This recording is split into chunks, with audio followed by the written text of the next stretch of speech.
When death came knocking. In the unforgiving Wyoming territory of 1876, widowed rancher Ethan Cole faced an impossible choice: crawl toward his 4 infant children and die beside them, or lie still beneath his porch and let the rattlesnake's venom take him alone. Either way, the babies would be orphaned by sunset. But fate had already sent a stranger riding toward his gate, a woman with a loaf of bread, a physician's knowledge, and nothing left to lose. Before we begin, I invite you to stay with me until the very end of this story. If it moves you, please leave a like and comment with your city so I can see how far this tale has traveled. Now, let us return to that brutal summer day when everything changed. The Wyoming sun beat down merciless and white on the afternoon of July 14, 1876, turning the dust to powder and the air to furnace breath. Ethan Cole crouched beneath the sagging porch of his homestead, hammer in one scarred hand, trying to shore up the rotting support beam before the whole structure collapsed on itself. Sweat carved rivulets through the grime on his face. His shirt clung to his back. Somewhere inside the cabin, one of the babies was crying. He could no longer tell which one by sound alone. They all cried. Constantly. He'd been working since dawn.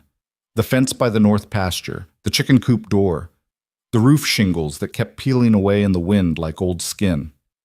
Now this, always something breaking, something failing, something demanding his attention when there were already 4 somethings inside that house who needed him more than wood and nails ever could. Margaret had been dead 9 months. 9 months since the fever took her 3 days after little Samuel's birth. 9 months since Ethan had buried his wife on the hillside overlooking the creek she'd loved, under the cottonwood that bloomed white every spring. 9 months of trying to be 2 parents to 4 children who couldn't understand why their mother never came back. 4 babies. 4. Samuel was 9 months old. The twins, Matthew and Michael, had just turned 2 last month. Not that Ethan had done anything to mark the occasion beyond an extra spoonful of applesauce. And Rebecca, his eldest, was 2.5, barely old enough to toddle around the cabin without falling, let alone help with her brothers. He positioned another nail, drew back the hammer. The confined space beneath the porch smelled of earth and old wood and something else, something dry and ancient that made the hair on his forearms prickle. The rattle started low, almost conversational. Ethan froze. His eyes adjusted to the shadows, and there it was. Coiled against the foundation stones not 3 feet from his left hand, thick as his wrist, easily 5 feet long. A prairie rattlesnake, disturbed from whatever cool refuge it had found beneath his home. Its flat, triangular head swayed slightly. Its tail, God, that tail, vibrated so fast it blurred, creating that sound that turned men's spines to water. Time slowed to the pace of honey dripping. Every instinct screamed at him to move, to scramble backward, out from under the porch, to get away. But Ethan had been raised on this frontier. He knew that sudden movement meant death. The snake was already defensive, already warning him. Any quick motion would trigger the strike. So he held perfectly still, barely breathing, sweat now running freely down his temples, not from heat but from pure animal terror. The hammer felt impossibly heavy in his grip. Useless. There was no way to swing it in this cramped space, no angle that wouldn't leave him exposed. From inside the cabin, the crying intensified. Rebecca's voice joined the chorus now, calling for him. "Papa? Papa?" The snake's tongue flicked out, tasting the air, tasting his fear. Ethan's mind raced through possibilities. If he called out, if he made noise, the snake might strike. If he tried to ease backward, the movement might trigger it. If he stayed frozen here, eventually his muscles would cramp, would betray him. And if he died here, beneath this porch, then what? Who would find him? Who would care for his children? The nearest neighbor was 4 miles away, and that neighbor was Josiah Brennan, a bachelor who could barely care for himself, let alone 4 babies. The town was 12 miles south. Help was... The snake shifted, its coils adjusted, its head turned more fully toward him. Ethan made his choice. He would try to back away slowly, inch by agonizing inch. It was the only option that gave him any chance at all. He began to ease his weight backward, muscles screaming from holding the crouch for so long, moving with the kind of patience that felt like torture. 1 inch. 2. The snake watched. Waited. 3 inches. 4. Papa! Rebecca's voice, more insistent now, accompanied by the sound of small feet on floorboards. She was coming to the door. Stay inside, Becca! Ethan's voice came out hoarse, strangled. Don't come out! The snake's rattle increased in tempo, and then Rebecca opened the door. The sudden flood of light from the doorway, the shadow it cast beneath the porch, the creak of hinges. It was too much. The rattlesnake struck. Ethan saw it coming, saw the triangular head launch forward with impossible speed, and he jerked his leg back on pure instinct, almost fast enough. Almost. The fangs caught him on the outside of his left calf, punching through his canvas trousers like they were paper. Hot, burning. The snake's mouth opened impossibly wide, and Ethan felt the pressure of those fangs sinking deeper, felt the venom pumping into his muscle. He roared, pain and terror and rage all mixed together, and smashed down with the hammer. Missed. The snake had already released him, was coiling back for another strike. Ethan scrambled backward, banged his head on a crossbeam, didn't care, kept moving. His boot caught on a rock and he sprawled out from beneath the porch into the blinding afternoon sunlight. Rebecca stood in the doorway, eyes huge, face pale, her rag doll clutched to her chest. Inside! Ethan gasped. Get inside, baby girl, now! She fled. The door slammed. Ethan looked down at his leg. 2 puncture wounds already swelling, already turning the flesh around them an ugly purple red. He could feel the venom spreading, a sick heat that crawled up his calf like something alive. His hands shook as he yanked his belt free and wrapped it around his thigh, just above the knee, pulling it tight. Not a tourniquet. He'd seen men lose limbs from tourniquets left on too long, but tight enough to slow the venom's spread. Maybe. He didn't know. Margaret would have known. Margaret's father had been a doctor back in Ohio, and she'd learned things, had books. The books. There were medical books somewhere in the cabin, in one of the trunks. But Ethan's vision was already starting to blur at the edges. His mouth tasted of copper. The sunlight seemed too bright, then too dim, pulsing in waves. He tried to stand. His left leg buckled immediately, folding beneath him like wet cloth. He went down hard on the packed dirt of the yard, breath knocked from his lungs. Pain exploded up his spine. From inside the cabin, all 4 children were crying now. The sound came to him distorted, as if through water. Ethan dragged himself forward on his elbows. 6 feet to the porch steps. Might as well have been 6 miles. Every movement sent fresh agony through his leg. The swelling was worse already. He could feel his calf straining against the fabric of his trousers, feel the skin stretching tight and hot. 3 feet. His vision grayed out. He stopped, gasping, forehead pressed to the dirt. The earth smelled like summer, like dust and grass and the distant promise of rain that never came. He thought about Margaret on the hillside, thought about joining her there under the cottonwood. It would be easier, the pain would stop.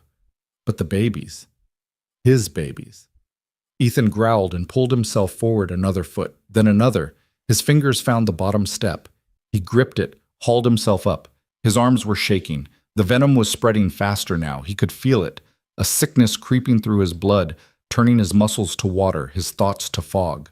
He got his right leg under him, pushed up, made it to his knees on the porch. The door was 10 feet away. 10 feet. Inside, Rebecca was trying to soothe her brothers. He could hear her little voice, high and frightened, singing the lullaby Margaret used to sing. Hush, little baby, don't say a word. She didn't know all the words. She kept starting over. Ethan crawled forward. The porch boards were rough beneath his palms. A splinter drove deep into his thumb. He didn't feel it. 5 feet from the door, his left arm gave out. He collapsed onto his side, cheek against the weathered wood. The sky above was impossibly blue, stretched tight as canvas. A hawk circled high overhead, riding thermals, hunting. 3 feet. He couldn't feel his left leg anymore. That was bad. That was very bad. His heartbeat thundered in his ears, too fast, irregular. His breath came in short gasps. Nausea rolled through his gut. Ethan reached out one more time. His fingers brushed the door jamb. And that was as far as he got. His vision tunneled down to a pinpoint of light, then went dark. The last thing he heard was Rebecca, still singing. How long he lay there, Ethan couldn't say. Seconds or hours. Time had lost all meaning. There was only darkness and pain and the sick certainty that he was dying, that his children would be alone, that he had failed them. Then hoofbeats. At first he thought he was hallucinating. The sound came from very far away, muffled, like hearing the world from the bottom of a well. But it grew louder, closer, definitely real. The horse stopped somewhere near the gate. Ethan tried to open his eyes. Couldn't. His eyelids weighed 1,000 pounds each. Footsteps on the path. Quick. Light. A woman's footsteps. Sweet, merciful. The voice was female, young, with an accent he couldn't place. Eastern, educated. Sir, can you hear me? Hands on his shoulder, rolling him onto his back. Gentle but firm. Competent. Ethan forced his eyes open. The face that swam into view above him was surrounded by a halo of sunlight. Honey blonde hair escaping from a bun, gray-green eyes wide with concern, fair skin flushed from the heat and now from alarm. She couldn't have been more than 25. Snake, Ethan managed to croak. Rattler, bit me. Her eyes dropped immediately to his leg. He heard her sharp intake of breath. How long ago? Don't know. Can't. The darkness was pulling at him again. Babies, inside. 4 babies, please. Shh. I've got you. I've got them. Her voice was calm, steady, the kind of voice that commanded trust. Stay with me. What's your name? Ethan. Ethan Cole. I'm Clara Whitfield. I'm going to help you, Ethan, but I need you to stay conscious. Can you do that for me? He wanted to. He really did. But the darkness had other ideas. Ethan! Too late. The world slipped away again. Consciousness returned in fragments. Coolness on his forehead, a damp cloth. Voices. Clara's voice speaking softly, and children's voices. Rebecca. Still crying, but quieter now. It's all right, sweetheart. Your papa is going to be just fine. Can you show me where he keeps his knives? A sharp knife? Good girl. You're such a brave girl. Ethan tried to speak. Managed only a groan. He's coming around. Clara's face appeared above him again. They were inside now. He could see the cabin ceiling, the exposed beams, the cobwebs in the corners he'd been meaning to clear. She'd gotten him inside somehow, dragged him. This slip of a woman had dragged a man who outweighed her by 80 pounds across the porch and through the door. This is going to hurt, Clara said. Her voice held genuine apology. I'm sorry, there's no help for it. She had his leg propped up on something. The kitchen table, he realized distantly. His trouser leg had been cut away. The swelling was grotesque, his calf bloated to twice its normal size, the skin mottled purple and black, and a sickly yellow-green. Clara held a knife. The blade gleamed in the light from the window. Wait, Ethan gasped. What are you? Your leg needs to drain. The venom has to come out. Her gray-green eyes met his, and he saw both fear and determination there. My father was a physician. I've seen this done. But I won't lie to you. It's going to be excruciating. Do it. His voice was steadier than he expected. If I die, the children... You're not going to die. She said it with such conviction that he almost believed her. Rebecca, take your brothers into the other room. Close the door. But, Papa... Now, sweetheart, be brave for me. Small footsteps retreated. A door closed. Clara positioned the knife above the first fang mark. Her hand was steady. Bite down on this. She pressed a folded leather strap between his teeth. Ready? Ethan nodded. The knife bit deep. The scream that tore from Ethan's throat was muffled by the leather, but still loud enough to shake the rafters. White-hot agony exploded through his leg, through his entire body. Dark blood and yellowish fluid gushed from the wound. Clara pressed down on either side of the incision, forcing more poison out, and Ethan's vision went white. When he could see again, she was already making the second cut. This time, he did pass out. He woke to twilight. Purple light slanted through the windows. The cabin was quiet except for the soft sounds of babies sleeping and a woman humming something low and tuneless. Ethan turned his head. Clara sat in Margaret's rocking chair near the fireplace, holding Samuel. The baby was asleep against her shoulder. The twins were curled together in their wooden cradle, and Rebecca, His brave Rebecca was sprawled on a blanket near Clara's feet, one thumb in her mouth, her ragdoll clutched to her chest. His leg throbbed with a deep, bone-level ache, but the sick, spreading heat of the venom was gone. He could wiggle his toes. That seemed miraculous. Clara noticed him watching. She smiled, and it transformed her face from merely pretty to something luminous. "Welcome back," she said softly, careful not to wake the children. "How do you feel?" "Like I've been kicked by a horse." And then the horse backed up and did it again. His voice was rough, scratchy.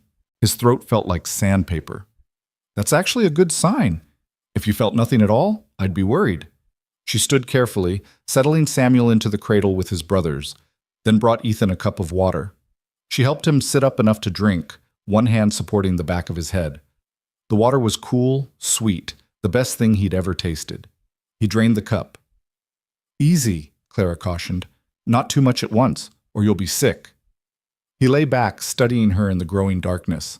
She looked exhausted. Her hair had come completely loose from its bun. Her dress was stained with his blood and other fluids he didn't want to contemplate, and there were deep shadows under her eyes. But she moved with purpose, with confidence, like a woman who knew exactly what needed doing and intended to do it. "Who are you?" Ethan asked. "Where did you come from?" Clara returned to the rocking chair, sinking into it with a sigh. "I told you, Clara Whitfield. I arrived in Sweetwater Springs 3 days ago. I'm the new school teacher." 3 days. "And you're already making house calls?" "Hardly. I was bringing you bread." She gestured toward the table, where a cloth-wrapped loaf sat forgotten. "Mrs. Henderson at the boarding house said you had children, said you'd been managing alone since your wife passed. She thought you might appreciate something fresh-baked." Clara's smile turned wry. "I had no idea I'd be performing surgery. You saved my life. Perhaps, or perhaps you'd have managed on your own." "No." Ethan was certain of that. "I'd be dead, and the children—" He couldn't finish the thought. Clara was quiet for a moment. When she spoke again, her voice was softer. "I lost both my parents to cholera last winter. I know what it means to be alone. I couldn't—" She stopped, swallowed hard. "I couldn't leave them alone. Not if there was anything I could do." The pieces clicked together. Young, educated, traveling west alone, running from grief, just like everyone else on this frontier was running from something. "Thank you," Ethan said simply. There were no words adequate for what she'd done, but those two seemed as good as any. "You're welcome." Clara stood again, all business. "Now, you need to rest. I've cleaned and dressed the wound as best I can, but you'll need proper medical attention." "Is there a doctor in town?" "Doc Brennan, about 12 miles south." "Then someone needs to fetch him, tonight. That wound needs professional care, and you need to be watched for fever, infection, complications." "I can't ride, can't even walk." "I know." Clara moved to the window, looking out at the darkening landscape. "Which means I'll have to go." "You?" Ethan tried to sit up, failed. "You can't ride 12 miles alone in the dark. There are wolves, mountain lions, bandits." "I'm an excellent rider, and I have your rifle." She'd found Margaret's old Winchester, propped it by the door. "Unless you have a better suggestion?" He didn't, and that galled him more than the pain in his leg. "The children," Ethan said. "You can't leave them alone with me. Not like this. If something happens, if they need—" "Rebecca is a capable girl. She'll help you." Clara was already moving, gathering supplies, checking the rifle. She moved like someone who'd made her decision and wouldn't be swayed. "I'll be back before dawn with the doctor. Keep the wound clean, drink water, and if your fever spikes or you start seeing things, have Rebecca put cool cloths on your head and chest." She was giving instructions to a 2.5-year-old. The absurdity of it would have made Ethan laugh if he'd had the strength. Clara paused at the door, her hand on the frame. In the dying light, she looked impossibly young and impossibly determined. "I'll come back," she said. "I promise." "I believe you." And strangely, he did. The door closed behind her. Hoofbeats faded into the distance. Ethan lay in the gathering darkness, surrounded by sleeping children, his leg a mass of fire and ache, and wondered who Clara Whitfield really was. What had brought her to this hard country? What demons she was running from? whether she'd really come back. The night deepened. Pain crept through him in waves. Ethan drifted in and out of fevered half-sleep, dreaming of snakes and angels and a woman with gray-green eyes who promised she'd return. Rebecca woke sometime in the dark hours, frightened by bad dreams. She climbed up beside him on the bed, Margaret's bed, their bed, and curled against his good side like a kitten seeking warmth. "Papa?" Her voice was very small. "Is the lady coming back?" "Yes, baby girl. She's coming back." "Promise?" "Promise." Rebecca fell asleep again with her head on his shoulder. Ethan stared at the ceiling beams and tried to believe his own words, tried to have faith that Clara Whitfield would keep her promise, that dawn would bring help instead of disaster, that maybe, just maybe, his luck was finally changing. Outside, coyotes sang to the stars. The wind picked up, rattling the loose shingles. And somewhere in the darkness, a lone rider raced south toward town, carrying all their hopes on her shoulders. Dawn came slow and red, painting the eastern sky the color of blood.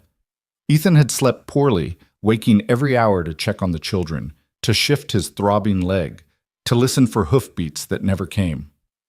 By the time weak sunlight began filtering through the windows, he'd convinced himself that something had happened to Clara, that she'd been thrown from her horse, attacked by wolves, lost in the darkness, that he'd sent her to her death.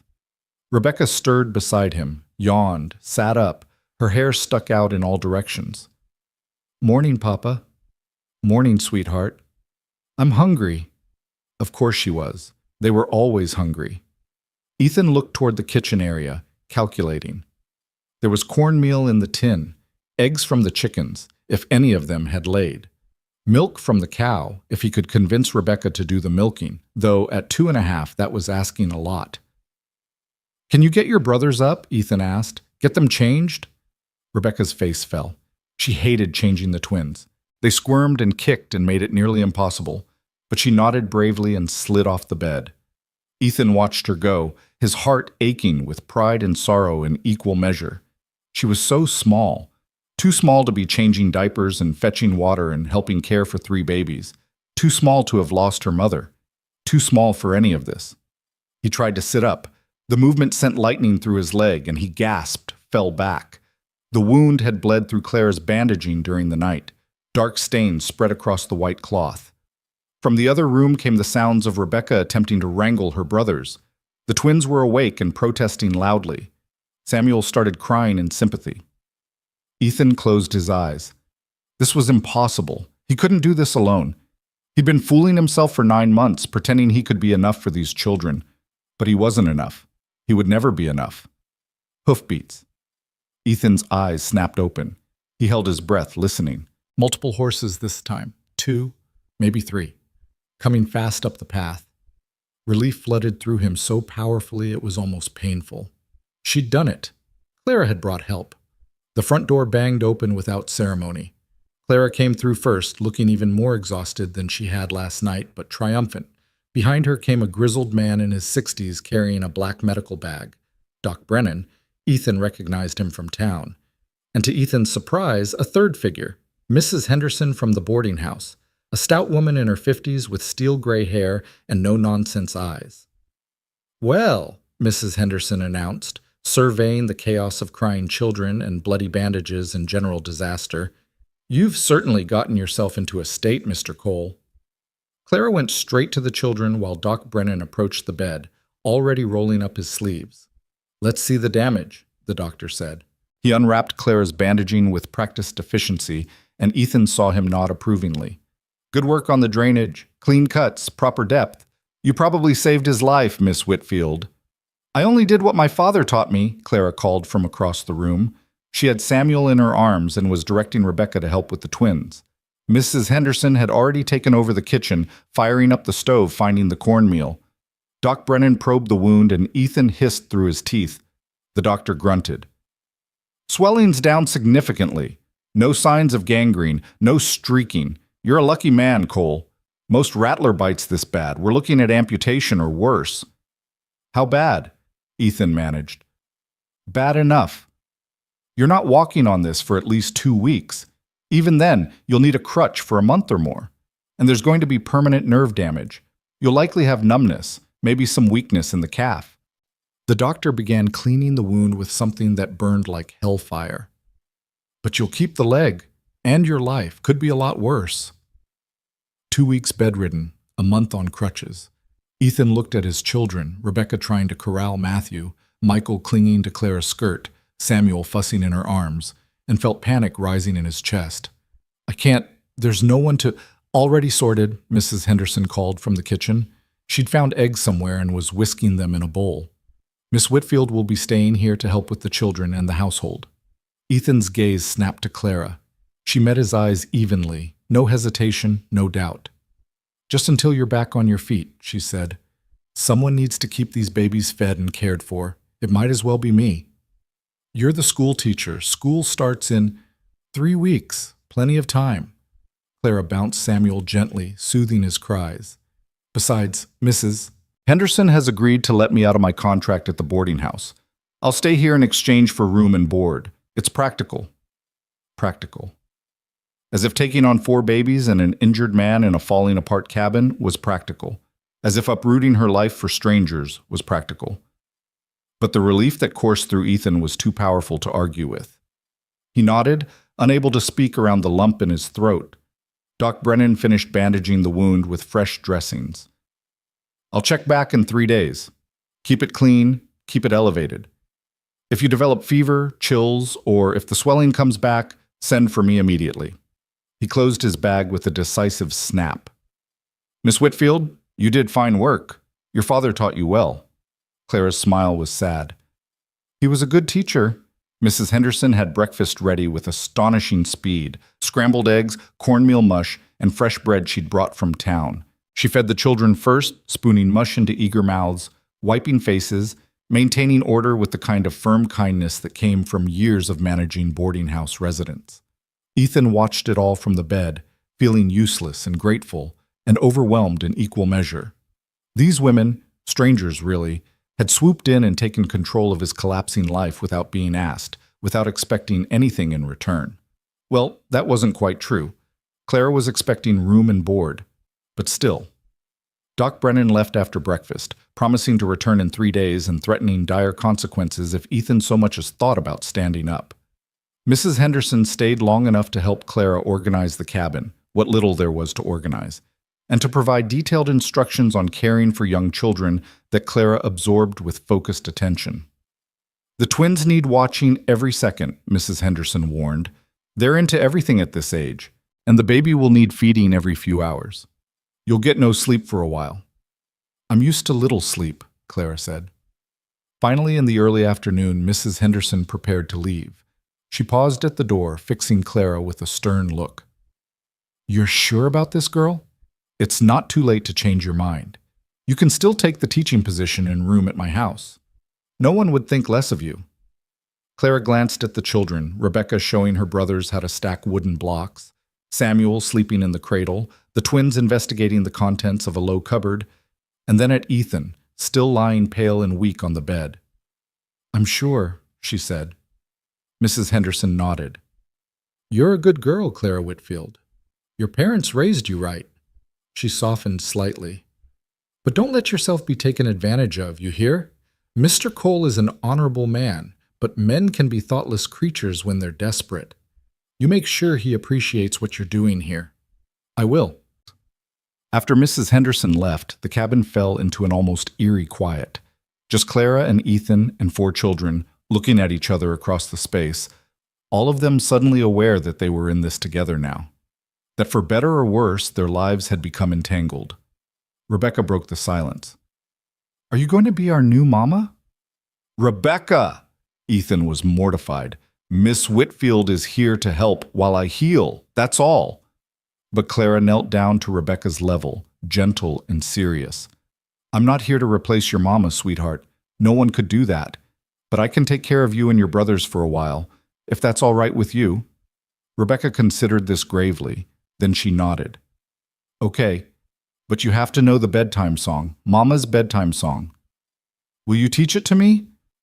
Uh-huh. Then we have a deal. Clara offered her hand and Rebecca shook it solemnly. Watching them, Ethan felt something shift in his chest. Something that had been clenched tight since Margaret's death loosened just a fraction. Not hope, exactly. He wasn't ready for hope, but maybe something like possibility. The afternoon passed in a blur of activity.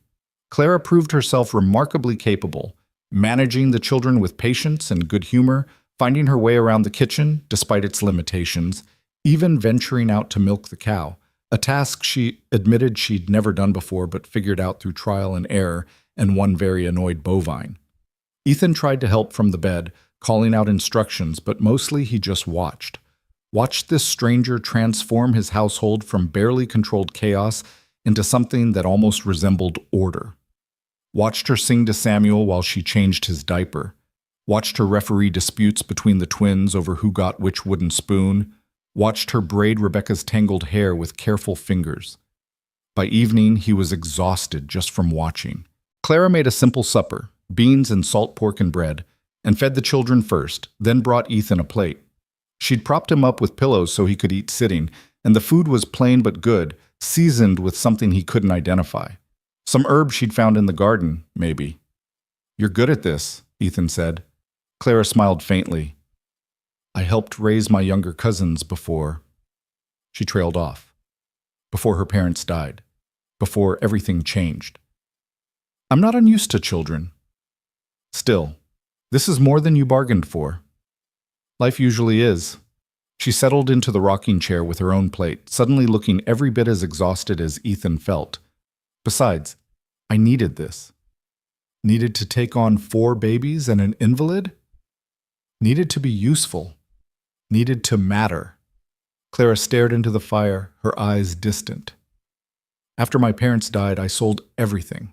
The house, the practice, all of it. I thought I wanted to start fresh somewhere new, somewhere with no memories. But the truth is, I was just running away. From grief, from responsibility, from everything that hurt." She looked at him then. Really looked at him. "You gave me something to run toward instead. Something that matters." Ethan didn't know what to say to that, how to tell her that she'd given him the same thing, a reason to believe he might survive this after all. So he said nothing. Just nodded. And they ate in companionable silence while the children played and the fire crackled and the Wyoming night settled over the homestead like a blanket. Later, after the children were asleep, Rebecca in her small bed, the twins in their cradle, Samuel in the basket Clara had fashioned from folded quilts, she made herself a pallet on the floor near the fireplace. "There's a spare room," Ethan offered. "Small, but it has a bed. Margaret used it for sewing. I'll be fine here. Closer to the children if they wake." "Clara." She paused in arranging her blankets, looked at him. "Thank you," Ethan said, "for all of this, for staying. I know it's not—" He struggled for words. "I know this isn't what you signed up for." Clara's smile was soft in the firelight. "Sometimes the best things aren't."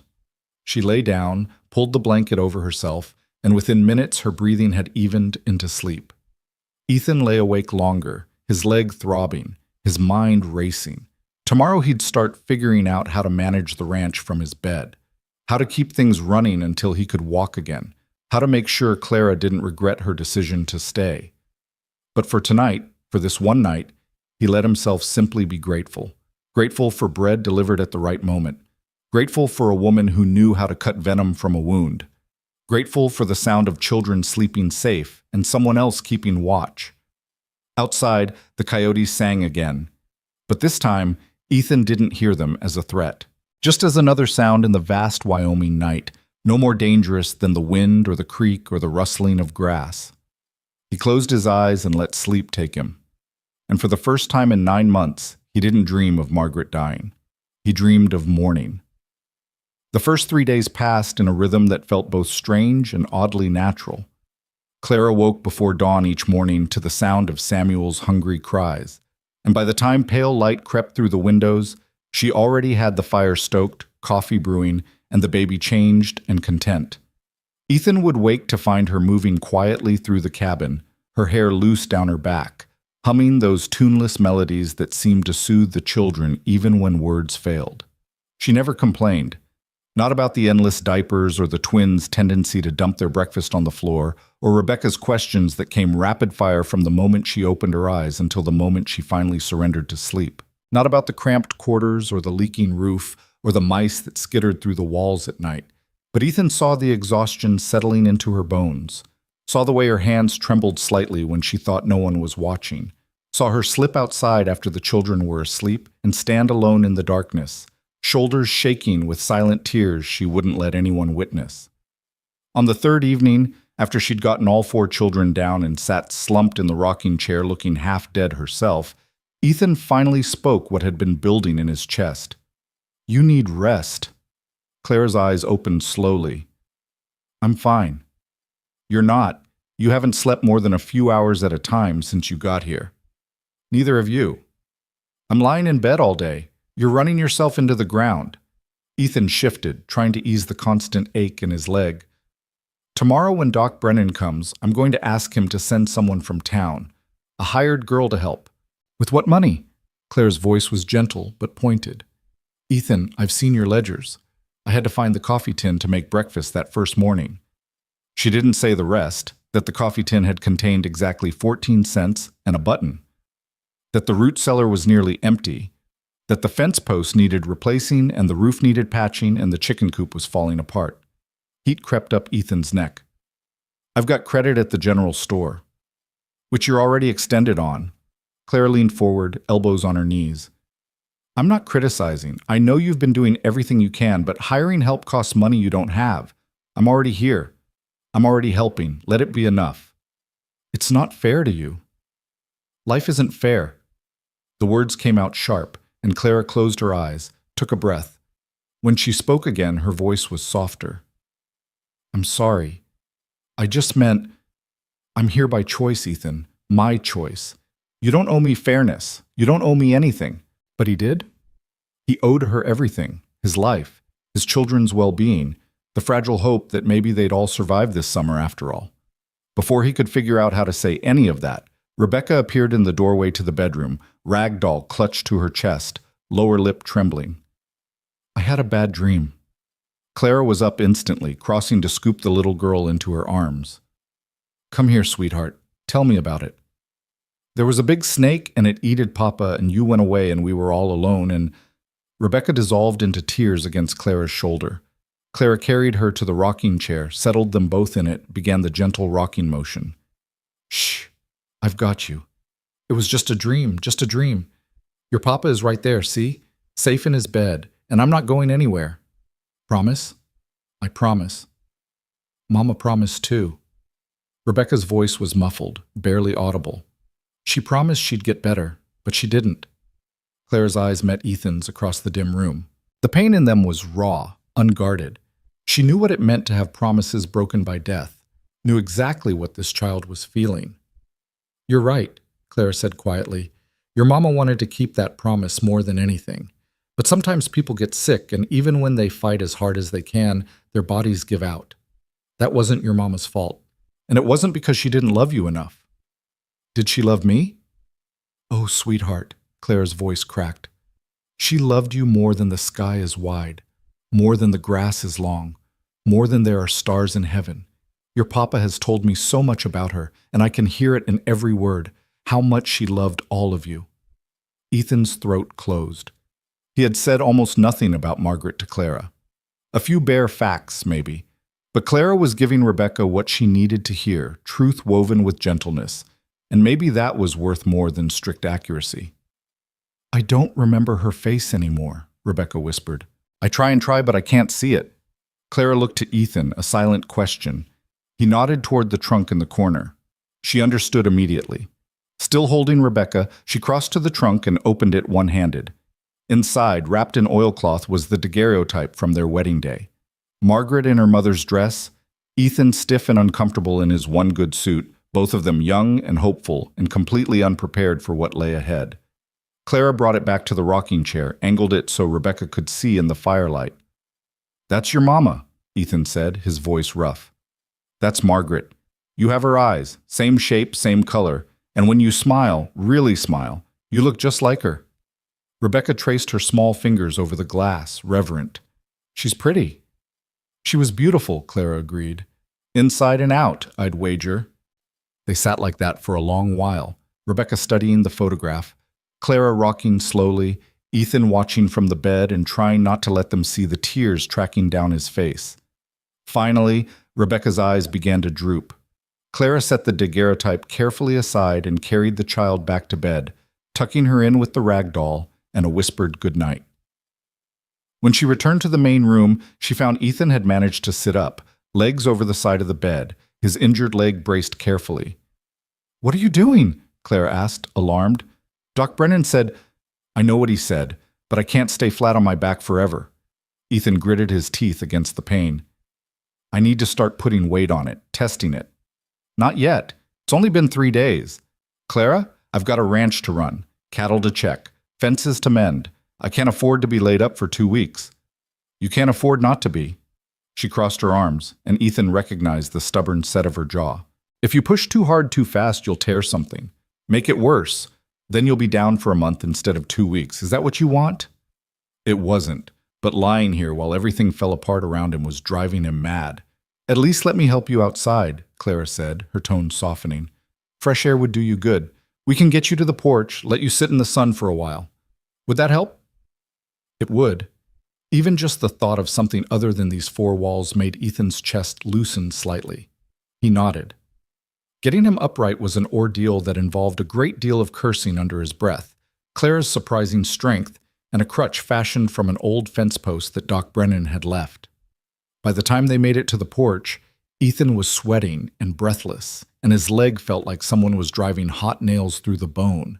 But the evening air was sweet with the smell of sage and distant pine.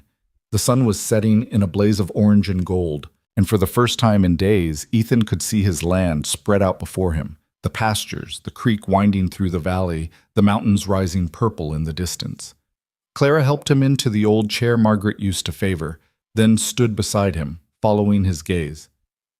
"It's beautiful," she said softly. "It's hard." Ethan's voice was flat, unforgiving. "It takes everything you have and demands more." "But you love it." He wanted to deny it, but she was right. Despite everything, the killing work, the isolation, the way this land had taken his wife and nearly taken him, he loved it. Loved the stark beauty, the endless sky, the feeling of building something with his own hands. Margaret hated it at first, Ethan said. She was from Ohio, green country, gentle country. When I brought her here, she cried for a month, said it was too empty, too wild. He smiled slightly at the memory. But eventually she came to see what I saw, the strength of it, the honesty. This land doesn't lie to you, doesn't pretend to be something it's not. What changed her mind? Rebecca. Ethan watched a hawk circle overhead, hunting in the twilight. Margaret was pregnant when we arrived. When Rebecca was born, something shifted. She'd stand on this porch with the baby in her arms and say, "This is her inheritance, this wildness, this freedom." She wanted Rebecca to grow up strong, wanted all our children to know they could survive anything. Clara was quiet for a moment. "She sounds like she was remarkable." She was. Ethan turned to look at her. "You would have liked each other, I think. You're both—" He struggled for the word. "Capable. That's what Margaret was. Capable. Nothing broke her. Until the fever. The fever would have broken anyone. It didn't break you. When you lost your parents." Clara's laugh was bitter. "You don't know that. You didn't see me after. I broke Ethan, completely. I sold their home, their belongings, everything they'd built. I ran as far and as fast as I could. That's not strength. That's cowardice. That's survival. There's a difference." She met his eyes, and something passed between them. Recognition, maybe. Or understanding. They were both survivors of loss, both still figuring out how to keep breathing when the people they'd loved most were gone. From inside the cabin came the sound of crying. Michael, by the pitch. Clara sighed. "I should go. I'll be fine here for a while." She hesitated, then nodded and went inside. Through the open door, Ethan could hear her soothing voice, the crying gradually subsiding. The domesticity of it struck him suddenly. This woman caring for his children, moving through his home, filling the spaces Margaret had left empty. It should have felt wrong, like a betrayal. Instead, it just felt necessary. Doc Brennan arrived the next morning with Mrs. Henderson in tow again, both of them full of opinions about Ethan's progress and Clara's competence. The doctor changed the dressing, pronounced the wound healing well, and revised his estimate. 10 days, he announced. Maybe less if you're careful. The swelling's down significantly, no infection, no necrosis. You're a lucky man, Cole. So I keep hearing. Mrs. Henderson had brought supplies from town: flour, sugar, coffee, salt pork, dried beans. She set them on the kitchen table with pointed deliberation. Donated, she said when Ethan tried to protest. From folks in town. They heard about your situation and wanted to help. Charity. It burned in Ethan's gut. He'd never taken charity in his life, had always made his own way. But with 4 children depending on him and barely $1 to his name, pride was a luxury he couldn't afford. Tell them thank you, he managed. Tell them yourself when you're back on your feet. Mrs. Henderson surveyed the cabin with her sharp eyes, noting everything Clara had accomplished. The clean floors, the organized shelves, the children's clothes washed and hanging on the line outside. Miss Whitfield, you're performing miracles here. Hardly miracles, just ordinary housekeeping. There's nothing ordinary about managing 4 children under 3 while nursing an invalid. Mrs. Henderson pulled Clara aside, lowering her voice, but Ethan could still hear. How are you holding up, girl? Truly? I'm fine. You look exhausted. Are you eating enough? Sleeping? When I can. That's not sufficient. Mrs. Henderson's voice took on the tone of someone used to being obeyed. You're no good to these children if you collapse. I'm sending Mary Brennan over, the doctor's niece. She's 15 and capable. She can help with the children for a few hours each day so you can rest. Mrs. Henderson, I don't need... It's not a suggestion. The older woman's expression softened slightly. Clara, you're doing a wonderful thing here, but even the strongest horse needs to be unburdened sometimes. Let someone help you, please. Clara glanced toward Ethan, who nodded. She sighed. All right, thank you. Mary Brennan arrived that afternoon, a cheerful girl with red braids and freckles across her nose. She took to the twins immediately, chasing them around the cabin and making them shriek with laughter while Clara finally rested. She slept for 3 hours straight in the small sewing room, and when she woke her eyes were clearer, her movements less fragile. The routine shifted again. Mary came each afternoon, giving Clara time to sleep or bathe or simply sit in silence. The children adjusted quickly, accepting this new presence with the easy resilience of the very young. Rebecca appointed herself Mary's assistant, showing her where things were kept and explaining the twins' various quirks with endearing seriousness. Ethan's leg continued to improve. By the 7th day, he could stand without the crutch for short periods. By the 9th, he could walk from the cabin to the barn, though the effort left him shaking and nauseated. Doc Brennan cleared him for light work on the 10th day with strict instructions not to overdo it. Light work. As if there was such a thing on a ranch. But Ethan tried. He checked the cattle, riding slowly on his gentlest horse with his bad leg carefully positioned. He mended the chicken coop with Rebecca, handing him nails and chattering about everything Clara had taught her. He fixed the worst of the roof leaks, though climbing the ladder made his legs scream in protest. And he watched Clara, watched her transform from the exhausted stranger who'd arrived bearing bread into someone integral to their survival. Watched her learn his children's rhythms, their needs, their fears. Watched her sing Rebecca to sleep and wrestle the twins into clean clothes and pace the floor with Samuel at midnight when he wouldn't settle. Watched her belong here in a way he hadn't expected and couldn't quite name. 2 weeks after the snake bite, Ethan was checking the south fence line when he spotted a rider approaching from town. As the figure drew closer, he recognized the dark suit and severe expression of Reverend Thomas from the church in Sweetwater Springs. Ethan's stomach sank. The Reverend wasn't known for social calls. Mr. Cole, the Reverend dismounted, his face grim. We need to talk about your situation. My situation? Miss Whitfield, living here, unmarried, unchaperoned. The Reverend's tone left no doubt about his feelings on the matter. It's causing talk in town. Talk. Ethan kept his voice level. Miss Whitfield is helping care for my children while I recover from injury. There's nothing improper about it. Isn't there? A young, unmarried woman living alone with a widower, sharing his home, his bed for all anyone knows? Now you wait, I'm not making accusations, Mr. Cole. I'm telling you what others are saying, and it's not just gossip. It's affecting Miss Whitfield's reputation, her ability to take up the teaching position when school starts. Ethan felt ice forming in his veins. What are you saying? The school board met yesterday. There are concerns about Miss Whitfield's moral character, about whether she's a suitable influence for the town's children. The Reverend's expression was almost sympathetic. If the current arrangement continues, they may have to withdraw the teaching offer. That's insane. She saved my life. She's caring for 4 babies who would otherwise have no one. How is that grounds for... The appearance of impropriety is often as damaging as actual sin. The Reverend sighed. I don't personally agree with this, Mr. Cole, but I'm trying to help, to warn you before things go too far. What do you suggest? That I send her away? Let my children suffer so narrow-minded gossips can feel righteous? I suggest you make the situation legitimate. Marry her. The words hung in the air between them, stark and shocking. Marry her, Ethan repeated slowly. It would solve everything. Give Miss Whitfield protection, respectability. Give your children a mother. Give you help you desperately need. The Reverend's voice gentled. I'm not suggesting you love her, Mr. Cole. This would be a practical arrangement, but it would silence the talk and protect both of you. After the Reverend left, Ethan stood alone in the pasture for a long time, his mind churning. Marry Clara. It was absurd.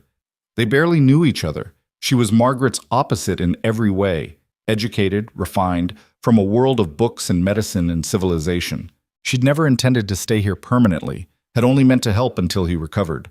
But the Reverend was right about one thing. The talk would destroy her, would cost her the teaching position, would follow her wherever she went in this territory. Frontier towns had long memories for scandal, and he needed her. Not just for the children, though they'd come to depend on her completely, but for himself.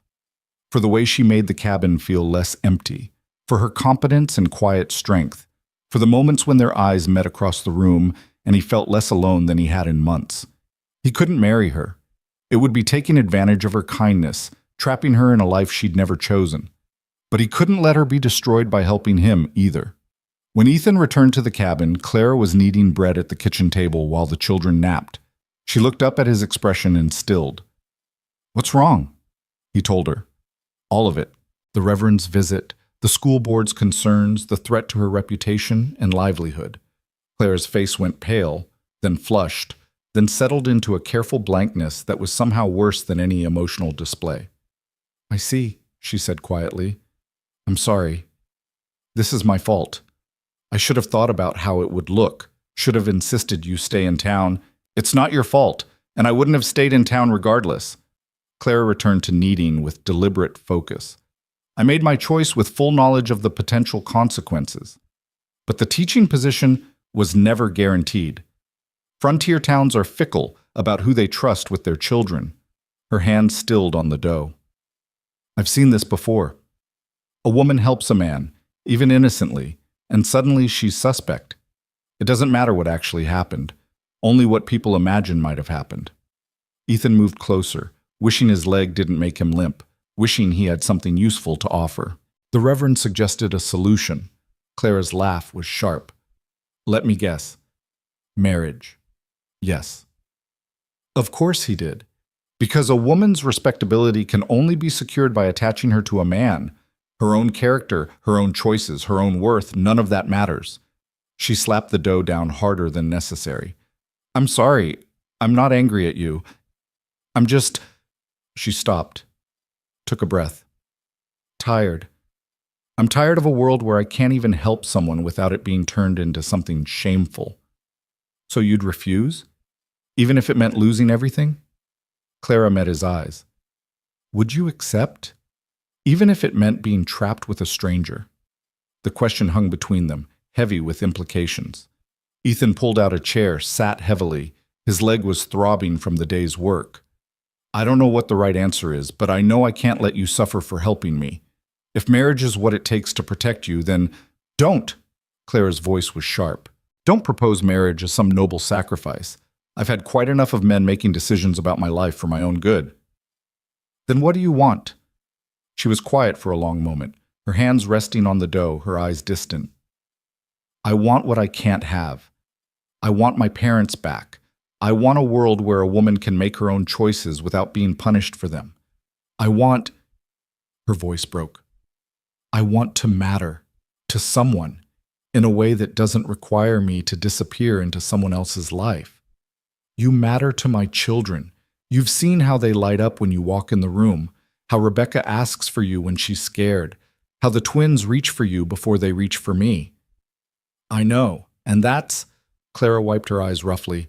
That's why this is so hard. Because I do love them. I love being needed by them.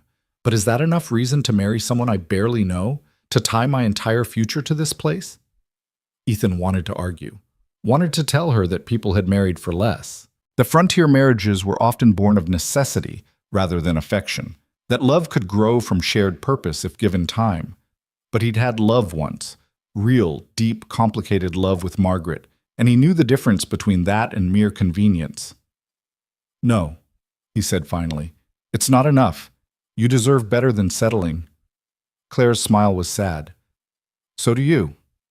They sat in silence as the afternoon light slanted through the windows and the bread dough rose between them, stubborn and patient and impossible to rush.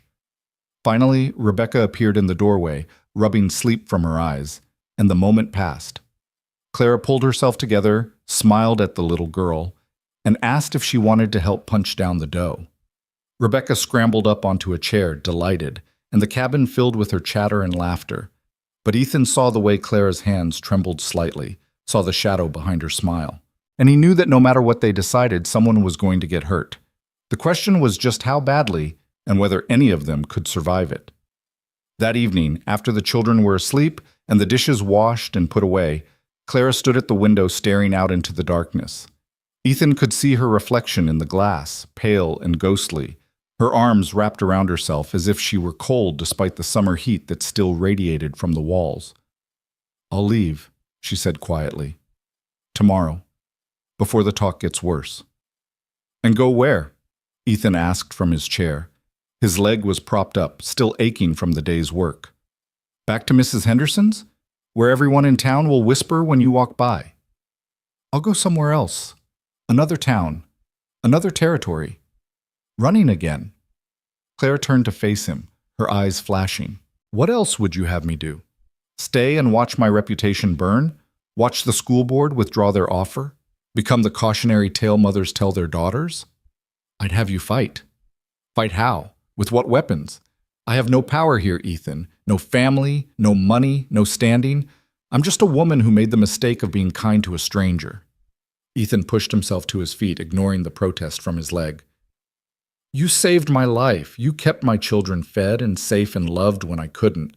If that's a mistake, then the world is more broken than I thought. The world is exactly that broken. Haven't you noticed? Clara's voice was brittle, close to breaking. Your wife died because a fever took her, and there was nothing anyone could do. My parents died the same way. Children die from scarlet fever and whooping cough and accidents that could have been prevented. Women die in childbirth. Men die from snake bites that happened because they were just trying to fix their damn porch. Her breath hitched. And somehow, in all that tragedy and loss and unfairness, the thing people choose to care about is whether an unmarried woman spent too much time alone with a widower. That's what matters to them, not life or death, not kindness or courage, just appearance, just propriety. The bitterness in her words struck Ethan like a physical blow. He'd been so focused on his own grief, his own struggles, that he hadn't fully considered what she'd lost. She'd buried both parents, sold everything she'd known, traveled halfway across a continent to start over. And now she was about to lose even this fragile new beginning because small-minded people couldn't see past their own narrow judgment. Then marry me, Ethan said. Clara stared at him. What? Not because the Reverend said so. Not because of the gossip. He took a step toward her, then another, closing the distance between them. Marry me because it's practical, because you need protection and I need help, Because those children in there need someone who loves them the way you do. That's not a reason to marry someone. It's a better reason than most people have. Ethan kept his voice steady, reasonable, even though his heart was hammering against his ribs. Frontier marriages are built on less. You'd have security, a home, a purpose. I'd have help with the children and the ranch. We'd both have companionship, partnership. Without love. Without the illusion of love, Ethan corrected. But with honesty, with respect, with shared purpose. He paused. I loved Margaret, loved her more than I knew how to say. And I'm not offering you that because I don't have it to give anymore. But I can offer you safety, stability, a life that matters. Clara's eyes were bright with unshed tears. You're asking me to give up any chance at something more, at real affection, at being chosen for myself and not just for what I can provide. I'm asking you to choose yourself, to choose survival and dignity and a future. Ethan reached out slowly, carefully, and took her hand. Her fingers were cold despite the warmth of the evening. If you leave tomorrow, where does that lead? Another town where no one knows you, another job if you can find one, another set of strangers to navigate, and always alone, always looking over your shoulder for the next disaster. And if I stay? If I marry you? Clara's voice was barely a whisper. What then? I become a wife to a man who doesn't love me, a mother to children who aren't mine, trapped in a life I never imagined. Or you become a partner to someone who values you, a mother to children who already adore you, rooted in a place where you're needed. Ethan squeezed her hand gently. I can't promise you passion or romance, but I can promise you honesty. I can promise you'll never have to wonder where you stand or whether you matter. You'll matter every single day. To me, to them, to this place we're trying to build. Clara pulled her hand free and turned back to the window. The silence stretched between them, thick with unspoken fears and fragile hopes. Outside, night insects sang their endless chorus. A coyote called from somewhere distant, lonely and wild.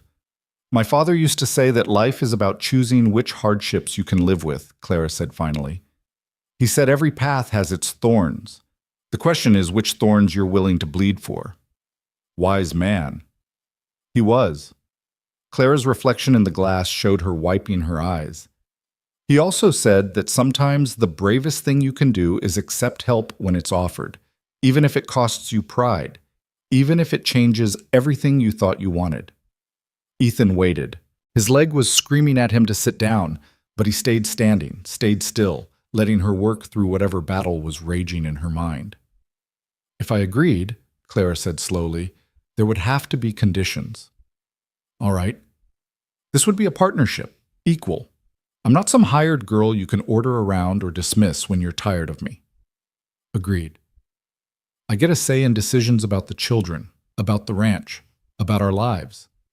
Of course. And if it doesn't work, if we find we can't stand each other, or if circumstances change, we revisit the arrangement. No one stays trapped out of obligation. Ethan hesitated. That last condition cut both ways, and he knew it. It meant she could leave. Meant this fragile stability they were building could collapse at any moment if she decided she'd had enough. But it also meant she'd be choosing to stay, every day. Not because vows or law compelled her, but because she wanted to. Agreed, he said. Clara turned from the window to face him fully. In the lamplight, she looked impossibly young and impossibly old at the same time. Then yes, I'll marry you. The words should have brought relief. Instead, Ethan felt only a strange mixture of victory and loss. He was getting what he needed, help, stability, a mother for his children, but he was also binding this woman to a life she'd never chosen, to a man who couldn't give her everything she deserved. We'll do it soon, Ethan said, before the school board makes their decision official, before the talk spreads any further. How soon? This Sunday. The Reverend owes me that much after coming out here to lecture us about propriety. Clara nodded, her expression unreadable. I should write to my aunt back east, let her know. You have family? My mother's sister. We were never close, but she's the only family I have left. Clara's smile was sad. She'll probably think I've lost my mind. Marrying a stranger on the frontier after knowing him less than a month. Have you? Lost my mind, Clara considered. Probably, but then again, sanity seems overrated these days. A small sound from the bedroom made them both turn. Rebecca stood in the doorway, rag doll dragging on the floor behind her, eyes wide and solemn. Are you fighting? The little girl asked. No, sweetheart, Clara said quickly, crossing to kneel before her. We're just talking. Grown-up talk. Nothing for you to worry about. Mama and Papa used to fight sometimes, late at night. They thought I was sleeping, but I heard them. Ethan's chest tightened. He and Margaret had argued, of course they had, about money and decisions and the 100 small frictions of building a life together, but he thought they'd been quiet enough, careful enough, that the children never knew. All married people disagree sometimes, Clara said gently. It doesn't mean they don't love each other. It just means they're figuring things out together. Are you and Papa getting married?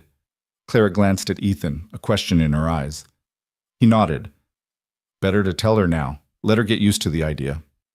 Yes, Clara said. We are. This Sunday. Is that all right with you? Rebecca's face scrunched up in thought. Will you be my new mama? I'll be your papa's wife, and I'll take care of you and your brothers, but no one can replace your real mama. No one should try. But can I call you mama anyway, if I want to? Clara's eyes filled with tears. If you want to, sweet girl, that would be, yes. You can call me whatever feels right to you. Rebecca seemed satisfied with this answer. She yawned hugely. Okay, I'm going back to bed now. Good idea. Come on, I'll tuck you in. After Clara disappeared into the bedroom with Rebecca, Ethan sank back into his chair, suddenly exhausted. In the space of an evening, his entire future had shifted. In 4 days, he'd be married again. To a woman he barely knew, a woman who was agreeing out of necessity rather than desire. Margaret would have had opinions about this. Strong ones. She'd probably have boxed his ears for being so practical about something as important as marriage. She'd believed in love, in waiting for the right person, in building something real rather than settling for something functional. But Margaret was gone, and the luxury of waiting for love was something Ethan couldn't afford anymore. Clara returned, moving to bank the fire for the night. She went right back to sleep. I think the idea of a wedding excites her more than it frightens her. Children are resilient. They are. Sometimes more than adults. Clara straightened, brushed soot from her hands. I should sleep. Tomorrow will be busy if we're preparing for a wedding in 4 days. Clara. She paused, waiting. Thank you, Ethan said. For agreeing, for staying, for all of it. Don't thank me yet. You might regret this. I doubt that. Clara's smile was faint and uncertain. Ask me again in a year. She retired to her pallet by the fire, and Ethan made his slow, painful way to the bed. Sleep was a long time coming. He lay in the darkness, listening to Clara's breathing even out, listening to the children's soft sounds in the next room, and tried to imagine what his life would look like a week from now. A month? A year? Married again. Father to 4. Bound to a woman who was still fundamentally a stranger despite all they'd been through together. It should have terrified him. Instead, he felt only a curious calm. As if some decision he'd been wrestling with for months had finally been made for him, the weight of it lifted from his shoulders. He slept better that night than he had in weeks. The next 4 days passed in a blur of preparation. Clara cleaned the cabin from top to bottom, scrubbing floors and washing windows and beating rugs with an intensity that suggested she was trying to work out her nerves through physical labor. Ethan rode to town despite his still healing leg, ordered supplies from the general store on credit he didn't have, and informed a startled Mrs. Henderson of the upcoming wedding. The older woman's reaction was complicated.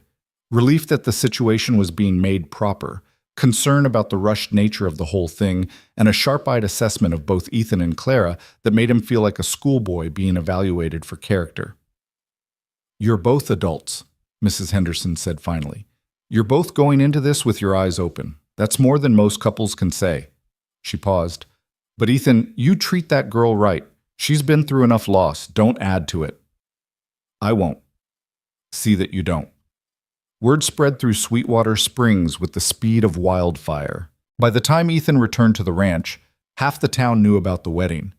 Some reactions were supportive, neighbors offering to bring food for a small reception, the seamstress offering to let out one of her own dresses for Clara to wear. Others were less kind. Ethan overheard whispered speculation at the general store, comments about unseemly haste and questionable circumstances that made his hands curl into fists. He said nothing. Let them talk. Once Clara was his wife, the gossip would die down. It always did. Mary Brennan proved invaluable during the preparations, taking the children for hours at a time so Clara could focus on the details. A dress borrowed from Mrs. Henderson and altered to fit Clara's smaller frame. Wildflowers gathered from the meadow for the ceremony. A wedding supper planned from their meager supplies, supplemented by donations from generous neighbors. Ethan found himself watching Clara during those days with growing awareness. The way she moved through tasks with quiet efficiency. The way she spoke to the children with patience that never seemed to fray even when they were at their most difficult. The way she'd catch him looking and offer a small, uncertain smile before turning back to whatever she was doing. She was beautiful in an understated way he hadn't fully noticed before. Not showy like some of the women in town with their elaborate hairstyles and fashionable dresses, but graceful, self-contained, real. On Saturday evening, the night before the wedding, Ethan found her outside after the children were in bed. She stood in her usual spot, staring out at the mountains, her shawl wrapped tight around her shoulders against the cooling air. "Second thoughts?" he asked, joining her. "10th thoughts, more like." Clara didn't look at him. "100th, maybe. I keep thinking about all the ways this could go wrong. And I keep coming back to the fact that most of those ways aren't any worse than what I'd face if I left." She finally turned to him. "That's a terrible reason to marry someone, isn't it? Because it's the least bad option?" "I don't know. Is it a terrible reason to build a ranch on land that fights you every step of the way? To have children in a place where illness and injury are always one mistake away? To keep going when everything you planned for falls apart?" Ethan shook his head. Sometimes the least bad option is still worth choosing, especially if you commit to making it the best you can. And if we fail? If we make each other miserable? Then we'll be miserable together instead of miserable apart. At least there's company in that. Clara laughed, short and sharp. "You have a strange way of being reassuring." "I'm not trying to reassure you. I'm trying to be honest." Ethan reached for her hand, held it loosely enough that she could pull away if she wanted. She didn't. "Tomorrow we're making promises to each other. I want you to know that I'll keep mine. I'll treat you with respect. I'll value your opinions. I'll make sure you always have a place here for as long as you want it. That's what I can offer. It might not be romance or passion, but it's real." "Real," Clara repeated softly. "That's more than I expected to find when I came west." They stood like that in the twilight, hands linked, not speaking. The ranch spread out around them, full of work that would never truly be finished, full of challenges they'd face together or not at all. In the distance, Ethan's cattle lowed. Closer, a horse stamped in the corral. The sounds of his life, soon to become their life. "I'm afraid," Clara admitted quietly. "Of what?" "Of wanting more than this. Of expecting more than you can give." She looked down at their joined hands. "Of falling in love with your children and then having to leave them if this doesn't work. Of staying so long I forget how to imagine any other life." "Those are reasonable fears." But fear is just fear. It doesn't tell you what's right or wrong, only what's risky." Ethan squeezed her hand gently. "Margaret used to say that anything worth having is worth being afraid of losing. She said if you're not scared, you're not alive, you're just existing." She sounds like she was very wise. She was, about most things. Ethan paused. "She'd like you, I think. She'd appreciate your competence, your strength, the way you don't back down from hard things." Clara's eyes were bright with tears again. "Do you think she'd approve of this marriage?" Ethan considered the question honestly. Would Margaret approve of him marrying a near stranger out of necessity? Of bringing another woman into her home, her life, her children's hearts? "I think she'd want her children cared for," he said finally. "I think she'd want them to have a mother who loves them. And I think she'd understand that life doesn't always give us the luxury of waiting for perfect circumstances." He met Clara's eyes. But honestly, I don't know. And maybe that's all right. Maybe we don't need her approval. Maybe we just need to do the best we can with what we have. That's a very practical view of marriage. It's a very practical marriage. Clara pulled her hand free, but gently, without anger. I should go in. Big day tomorrow. I need whatever sleep I can get. Clara, she paused. I'm grateful, Ethan said, for your yes, for your willingness to take this risk. I know it's not what you wanted when you came here. No, Clara agreed. It's not what I wanted, but maybe it's what I needed. She offered him a small smile. Good night, Ethan. Good night. He watched her go inside, watched the lamplight glow warm through the windows, watched the silhouette of her moving through the cabin that would soon be fully hers. Tomorrow, she'd be his wife. They'd stand before the Reverend and the town and make promises that would bind their futures together. And Ethan found that the prospect didn't frighten him as much as he'd expected. There was nervousness, yes, uncertainty, but also something that felt almost like hope. Maybe Clara was right. Maybe this was what they both needed, even if neither of them had known to want it. Sunday dawned clear and bright, the kind of perfect Wyoming morning that made you forget about the harsh winters and brutal summers and endless work. Ethan woke early, his stomach churning with nerves he hadn't felt since his first wedding day 12 years ago. He washed and shaved carefully, cut himself twice due to shaking hands, dressed in his only good suit that smelled of mothballs and memories. Clara had already taken the children to Mrs. Henderson's to get ready. The cabin felt empty without them, too quiet, full of spaces that echoed. Ethan stood in the main room and tried to remember what Margaret had looked like on their wedding day. The details were fuzzy now, worn smooth by time and grief. He remembered she'd been happy, nervous but happy. They both had been, young and stupid and full of dreams about the life they'd build together. This wedding would be different, no dreams of romance or adventure. Just two practical people making a practical choice for practical reasons. It should have felt hollow. Instead, it felt solid, real, like building a house on bedrock rather than sand. The ceremony was set for 11 o'clock at the church in town. Ethan arrived early, his leg protesting the ride but manageable. A surprising number of people had gathered, neighbors he barely knew, townspeople he'd never spoken to, all dressed in their Sunday best and looking at him with expressions ranging from curious to judgmental to genuinely happy. Mrs. Henderson had outdone herself. The church was decorated with wildflowers and ribbons, simple but lovely. Someone had baked a cake. There were tables set up outside for the reception, already laden with food people had brought. Ethan stood at the front of the church, trying not to fidget, trying not to think about the last time he'd stood in this exact spot, at Margaret's funeral, hollow and broken, barely able to comprehend that she was gone. The Reverend appeared at his elbow. Ready? As I'll ever be. Miss Whitfield is a fine woman. You're lucky to have found her. I know. Treat her well, Ethan. She's sacrificing a great deal to make this work. I know that too. The Reverend nodded and took his place. Someone started playing the organ. Mrs. Peterson, the banker's wife, her fingers dancing over the keys with surprising grace. The small congregation stood and turned toward the back of the church, and there was Clara. She stood in the doorway with Mrs. Henderson at her side, wearing a dress of pale blue that brought out the gray-green of her eyes. Her hair was arranged in a simple style, loose curls pinned back from her face.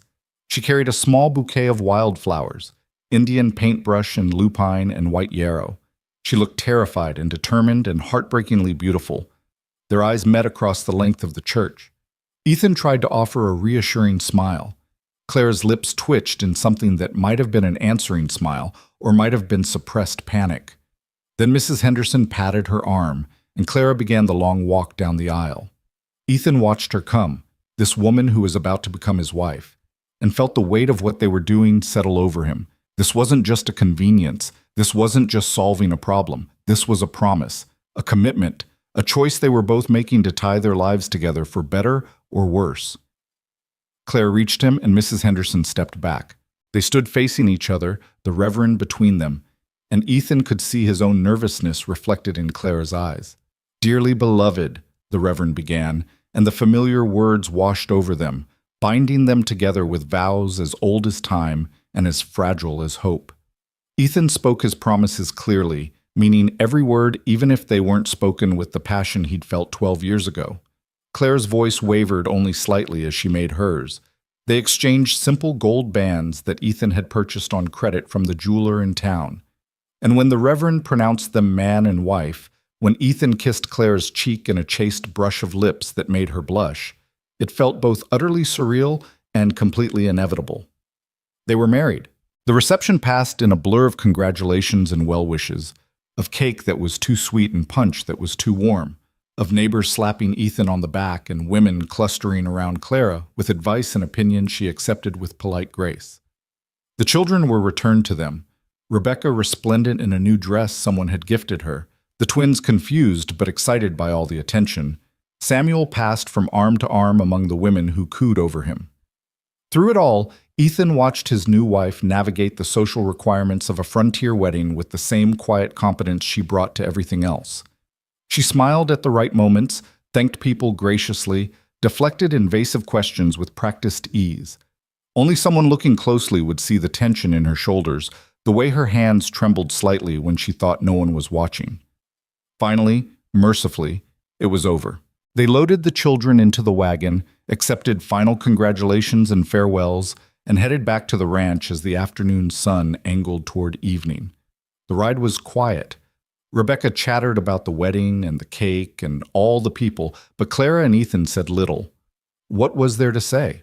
They'd done it, made it official. There was no going back now. When they reached the ranch, Ethan helped Clara down from the wagon while she held Samuel. Their hands touched, and she startled slightly, as if surprised to find him real. He steadied her, making sure she had her balance before releasing her. "Well," Clara said softly, "here we are." "Here we are," Ethan echoed. They stood in the yard of the ranch that was now fully hers, looking at the cabin that would shelter them both, surrounded by children who were now legally her responsibility as much as his. The sun painted everything gold and warm, promising beauty while hiding all the hard edges that would be revealed in the harsh light of morning. "Mrs. Cole," Ethan said, testing out the name. Clara's smile was faint and fragile. "That's going to take some getting used to. We have time." "Do we? Time seems to move strangely out here, too fast and too slow all at once." She was right. It had been less than 3 weeks since the snake bite. Less than 3 weeks since she'd arrived with a loaf of bread and changed everything. And yet it felt like a lifetime. Like she'd always been here, always been part of the fabric of his days. Rebecca tugged on Clara's skirt. "Mama Clara, can we have cake for supper?" Clara looked to Ethan, questioning. He shrugged, suddenly too tired to care about proper meals and schedules. "Why not?" Clara said. "It's a special day. We can have cake." The children cheered. Clara carried Samuel inside, Rebecca and the twins trailing after her like ducklings following their mother. Ethan stood alone in the yard for a moment longer, looking at his land, his home, his life that had shifted so completely in such a short time. He thought about Margaret, buried on the hillside. Wondered what she'd think of all this.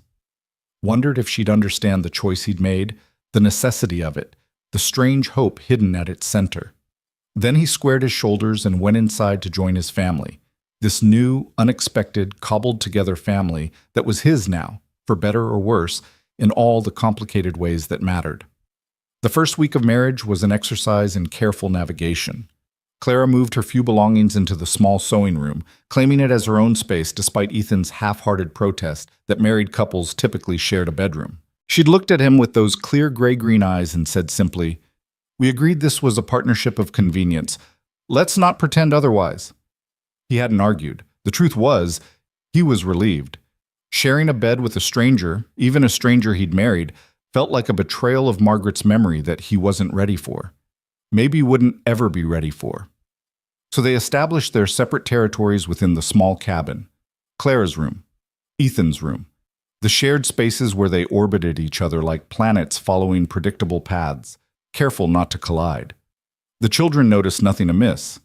To them, Clara was simply Mama Clara now, the woman who fed them and cleaned their scrapes and sang them to sleep. Rebecca had taken to calling her just Mama within 2 days of the wedding, and though Ethan saw Clara's eyes fill with tears the first time, she'd smiled and accepted the title with grace. The ranch work continued with brutal efficiency. Ethan's leg was nearly healed now, strong enough for full days in the saddle, checking cattle and mending fences. Clara took over the household completely, cooking, cleaning, managing the children, tending the garden that Margaret had planted years ago and that had gone wild in the months since her death. Between them, they kept the ranch functioning, kept the children thriving, kept up the appearance of a normal frontier marriage. But at night, after the children slept and the day's work was done, the careful distance between them became most apparent. Clara would sit in the rocking chair with her sewing or a book borrowed from Mrs. Henderson. Ethan would work on tack repairs or whittle small toys for the children. They'd exchange pleasantries about the day's events, discuss what needed doing tomorrow, maintain the polite facade of cordial strangers sharing a home. It was civilized, practical, exactly what they'd agreed to. It was also slowly driving Ethan mad, not because he wanted more from Clara. He was careful not to examine those particular thoughts too closely, but because the distance felt dishonest somehow. They were partners in everything except the one thing that mattered most: trust. Real trust. The kind that came from knowing someone's fears and dreams and disappointments, not just their daily routines. On the 8th day of their marriage, Doc Brennan arrived for his final check of Ethan's leg. He pronounced it fully healed, though he warned that the calf muscle would always be weaker than before, always prone to cramping in cold weather. "You're a fortunate man, Cole," the doctor said, packing up his instruments. Mrs. Cole saved your life with that drainage. Most people don't have the knowledge or the nerve to do what she did." "I know. Do you?" Doc Brennan fixed him with a sharp look. "Because from where I'm standing, you've got a wife who's capable and intelligent and devoted to your children, and you're treating her like a hired housekeeper." The accusation stung because it was partially true. "That's not... We have an understanding." "An understanding," the doctor snorted. "Marriage isn't an understanding, son. It's a partnership, and partnerships require communication, trust, mutual respect. We have respect. Do you have honesty? Do you talk to each other about anything that matters? Or do you just divide up the chores and pretend that's enough?" Ethan's jaw tightened. "With respect, Doc, my marriage is my business." "Fair enough. But when that woman came racing into town in the middle of the night to fetch me, she wasn't thinking about arrangements or understandings. She was terrified. Terrified you'd die. Terrified she'd fail those children. Terrified of being alone again." Doc Brennan stood, gathering his bag. "She risked everything to help you. Might want to think about whether you're giving her anything worth having in return." After the doctor left, Ethan stood on the porch and stared out at his land without really seeing it. The words burrowed under his skin like splinters, painful and persistent. Was he giving Clara anything worth having? A name, yes. Protection from gossip, a roof over her head. But what else? Companionship? Barely. Appreciation? He thanked her for meals and for managing the children, but those were surface courtesies, automatic and meaningless. Trust? No. He'd kept her at arm's length deliberately, afraid of what might happen if he let her closer, afraid of betraying Margaret, afraid of needing someone again only to lose them. Afraid of everything, apparently. Clara came out onto the porch, wiping her hands on her apron. "Doc Brennan said you're fully healed. That's good news." "Yes." She stood beside him, not quite touching, following his gaze out over the ranch. "You're quiet. Thinking." "About?" Ethan glanced at her. She looked tired, her hair escaping from its bun, a smudge of flour on her cheek. Beautiful in the way that useful things were beautiful, honest and real and necessary. "About how I'm failing at this," he said. Clara turned to face him fully, surprise clear in her expression. "Failing at what?" "Being a husband, a partner. Doc Brennan pointed out that I'm treating you like an employee rather than a wife, and he's right. We agreed this was a practical arrangement. We did. But practical doesn't have to mean cold. Doesn't have to mean keeping you at a distance like you might contaminate me if I get too close." Clara's breath caught. "I don't feel kept at a distance." "Don't you?" Ethan turned to face her fully. "We live in the same house. We raise the same children. We work the same land. But we don't really talk. Not about anything that matters.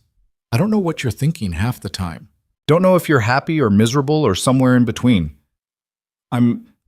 Clara paused, seeming to genuinely consider the question. I'm adjusting, that's all. Learning how to be a wife and mother when I never expected to be either. Are you sorry you stayed? No. The answer came quickly, without hesitation. No, I'm not sorry. These children, your children. They've given me purpose I didn't have before. Even on the hardest days, I'm not sorry. But? Clara's smile was sad. But sometimes I wonder if this is all there is. If we'll just keep orbiting each other politely for the next 40 years, never quite connecting, never quite understanding each other. What would you want instead? I don't know. Friendship, maybe? The kind where we can talk honestly about our fears and frustrations without worrying about maintaining some facade of perfect partnership. Clara looked down at her hands. My parents had that. They'd argue sometimes, but they also laughed together. Talked for hours about everything and nothing. I used to think that was what marriage was supposed to be. And now? Now, I think maybe that was exceptional. Maybe most marriages are like ours, functional and respectful, but lacking that spark of real connection. Ethan reached out slowly, giving her time to pull away, and wiped the flour smudge from her cheek. She stilled but didn't retreat. I don't want that for us, he said quietly. I don't want 40 years of polite distance. I want... He struggled to articulate what he barely understood himself. I want to know you, really know you, your fears and your hopes, and what makes you laugh. I want you to know me the same way. Not because we're in love, I'm not promising that, but because we're partners, and partners should understand each other. Clara's eyes were bright with unshed tears. I'd like that too.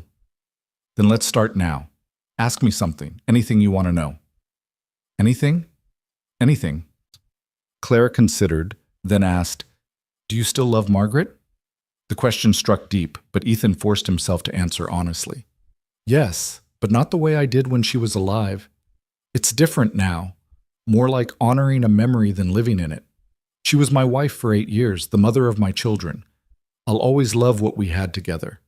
But she's gone, and I'm still here, and I have to figure out how to keep living. Do you feel guilty about marrying me?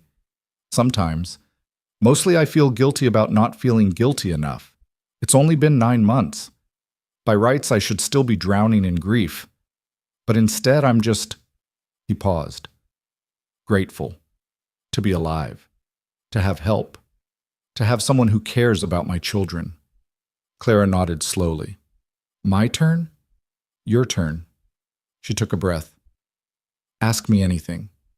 Ethan thought about all the things he didn't know about this woman he'd married. Finally, he settled on, Why did you really come west? And don't tell me it was just to teach school. Clara's laugh was hollow. You're right. Teaching was the excuse, not the reason. She moved to lean against the porch railing, putting a little distance between them. After my parents died, I fell apart. Completely. I couldn't sleep in our house because every room reminded me of them. Couldn't walk down familiar streets without seeing their ghosts. My aunt wanted me to come live with her in Boston, but the thought of being absorbed into someone else's life, of being the poor relation dependent on charity, I couldn't bear it. So you ran. I ran. I sold everything, took the first teaching position I could find that was far enough away that no one would know me or my history. I thought distance would help, that starting over in a place with no memories would make the grief more bearable. She wiped her eyes roughly. But grief doesn't care about geography. It follows you everywhere. I was just as broken here as I was back east. Maybe more so, because at least there I had people who knew me, who understood my loss. And then you found me bleeding out on my porch. And then I found you bleeding out on your porch, Clara agreed. And suddenly I had something immediate to focus on. Someone who needed me right then, in that moment. Not because of who I used to be, but because of what I could do. It was, she searched for words, anchoring. Like I'd been floating untethered and finally found something solid to hold on to. The children. Yes. And you, though I didn't realize it at first. Clara met his eyes. You needed help, but you weren't helpless. You were trying so hard to keep everything together, to be enough for 4 babies when anyone could see you were drowning. I recognize that feeling, that desperation to be sufficient when you know you're not. Ethan moved to stand beside her at the railing. Their shoulders nearly touched. So we're both broken people trying to hold each other up. Apparently. That's not much of a foundation for a marriage. No, Clara agreed. But it's honest. And maybe honesty is enough to start with. They stood in companionable silence as the sun angled toward the horizon, painting the sky in shades of amber and rose. From inside the cabin came the sounds of the children playing, Rebecca's patient voice explaining something to the twins, Samuel's babbling responses. I'm afraid, Clara said suddenly, of caring too much, of letting myself love those children so completely that losing them would destroy me, of building a life here and then having it all collapse. That's a reasonable fear. This land has a way of taking what you love. How do you bear it, knowing that at any moment everything could fall apart? Ethan thought about Margaret dying, about the snake bite, about all the close calls and near misses that defined frontier life. You bear it because the alternative is not living at all, not loving, not trying, and that seems like a worse death than any the land could give you. Clara turned to him with something like wonder in her eyes. That's very wise. Margaret used to say something similar. She said fear was just love wearing a different face, that if you weren't afraid of losing something, it meant you didn't value it enough. She was right. She usually was, about everything except her own mortality. She thought she'd beat that fever, kept saying she just needed one more day to rest and she'd be fine. Ethan's voice roughened. She fought so hard. Right up until the end, she fought. But some fights you can't win. Clara reached out and took his hand. The gesture was simple, supportive, asking nothing. Ethan squeezed her fingers gently. I'm afraid too, he admitted, of needing you, of depending on you and then having you realize this isn't what you want after all, of my children loving you and then losing another mother. I'm not going anywhere. You can't promise that. No one can. Life doesn't work that way. No, Clara agreed, but I can promise that I'll try, that I'll be here as long as I'm able, that I won't leave by choice, only by circumstance. It wasn't a guarantee. It wasn't even close to the security Ethan wanted, but it was honest, and honesty was more valuable than false promises. Thank you, he said. For what? For being willing to try. For caring about my children. For saving my life. He paused. For trusting me with your fear. Clara's smile was small but genuine. We're quite a pair, aren't we? Two terrified people pretending to be brave. All bravery is just fear that decided to keep going anyway. More of Margaret's wisdom? No, that one's mine. They stayed on the porch until Rebecca called them for supper, soup Clara had made from the last of the vegetables in the garden and bread she'd baked that morning. The meal was simple but good, the children's chatter filling the spaces where adult conversation might have been. After the children were in bed, Clara and Ethan sat together by the fire. Not in their usual spots on opposite sides of the room, but closer, sharing the space more equally. Clara worked on mending one of Matthew's shirts, while Ethan carved a simple horse from a piece of scrap wood for Rebecca. Tell me about your parents, Ethan said. What were they like? Clara's hand stilled on the mending. My father was brilliant, dedicated. He'd spend hours with patients who couldn't afford to pay him, teaching them how to care for their own illnesses because he knew they'd never call for a doctor otherwise. My mother was his balance, practical, organized, the one who made sure he ate and slept and didn't work himself to death. She smiled sadly. Though in the end, she died first. The cholera took her in 3 days. My father followed her within the week. I think he just gave up, couldn't imagine life without her. That's a kind of love most people never find. It is. But it also means that when one dies, the other is completely lost. I used to think their devotion was beautiful. Now I wonder if it was healthy.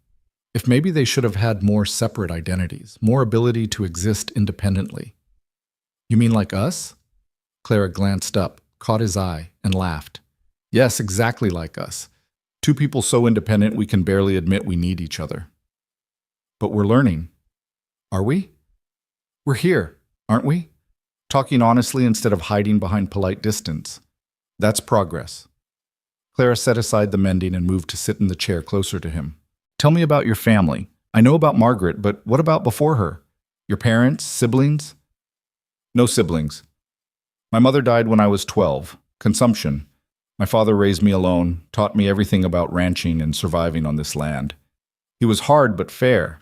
Didn't talk much about feelings, but showed love through teaching, through making sure I could stand on my own.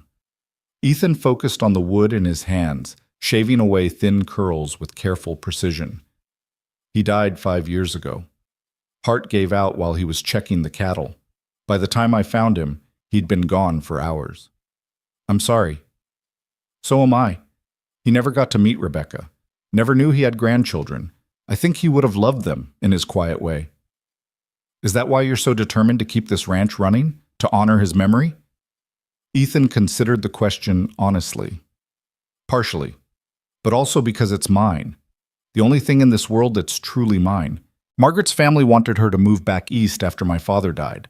Said frontier life was too dangerous. She refused. Said this was our home, our children's inheritance. We built this together, and I won't let it fail. Even if it's killing you? It's not killing me. It's just hard. There's a difference between hard and impossible, Ethan. You were trying to run this entire ranch alone while caring for 4 babies. That's not sustainable. I know. That's why I married you. The words came out more blunt than he'd intended. Clara flinched slightly. I'm sorry, Ethan said quickly. That sounded... I didn't mean it like it was purely transactional. Didn't you? Clara's voice was level, but he could hear the hurt underneath. We've been honest about what this marriage is, a practical arrangement. You needed help. I needed security. There's no shame in admitting that. But it's not just that anymore. Or at least it doesn't have to be. What do you want it to be? Ethan set down his carving and turned to face her fully. I want us to be partners. Real partners. The kind who trust each other, who rely on each other, who actually enjoy each other's company. I want to stop treating you like you might disappear if I care too much. I want... He stopped, surprised by the intensity of his own feelings. I want this marriage to mean something beyond survival. Clara's eyes searched his face. You're asking for friendship. Yes. Is that too much? No, it's not too much. It's actually... Her voice wavered. It's what I've been hoping for. But I was afraid to ask because I didn't want to seem needy or demanding. You're neither of those things. You don't know that. You don't know me well enough yet. Then let me learn. Ethan reached out and took her hand again, holding it between both of his. Let's stop being so careful with each other. Stop pretending we're fine with distance when what we both want is connection. Claire's fingers curled around his, holding on. I'm terrified of this. Of wanting more and being disappointed. Of opening my heart and having it broken again. I know, I'm terrified too. But Doc Brennan was right. We can't build a real partnership on polite avoidance. We have to risk something. What if we fail? Then we fail together, and at least we'll have tried. Clara was quiet for a long moment, her eyes reflecting the firelight, her expression unreadable. Then she nodded slowly. All right, let's try. But you have to promise me something. Anything. Promise me honesty. Even when it's hard. Even when the truth might hurt. I can handle disappointment, Ethan, but I can't handle deception. I need to know where I stand always. I promise. And you promise me the same. I promise. They sat holding hands by the fire, and something shifted between them. Not love. They weren't ready for that. Might never be ready for that. But something almost as valuable, the beginning of trust. Over the following days, they tested the boundaries of their new understanding. Clara began sharing more about her days, her frustrations with the twins' stubbornness, her delight when Rebecca learned to write her name, her fears about whether she was doing enough for Samuel, who seemed smaller and more fragile than the others had been at his age. Ethan, in turn, shared his worries about the ranch, the cattle that had wandered too far north and might be lost, the fence posts that were rotting faster than he could replace them, the dwindling savings and mounting debts that kept him awake at night calculating impossible numbers. They discovered they made each other laugh. Clara had a dry wit that caught Ethan off guard, making him chuckle at observations about their neighbors or the absurdities of frontier life. Ethan could tell stories about his early days ranching that had Clara doubled over with laughter at his youthful mistakes and near disasters. They also discovered they could disagree without destroying the fragile peace between them. Clara thought they should plant more of the garden in potatoes for winter storage. Ethan wanted to focus on cash crops they could sell. They debated, compromised, ended up doing a bit of both. Neither resented the other's perspective. Instead, they found their combined judgment was better than either alone.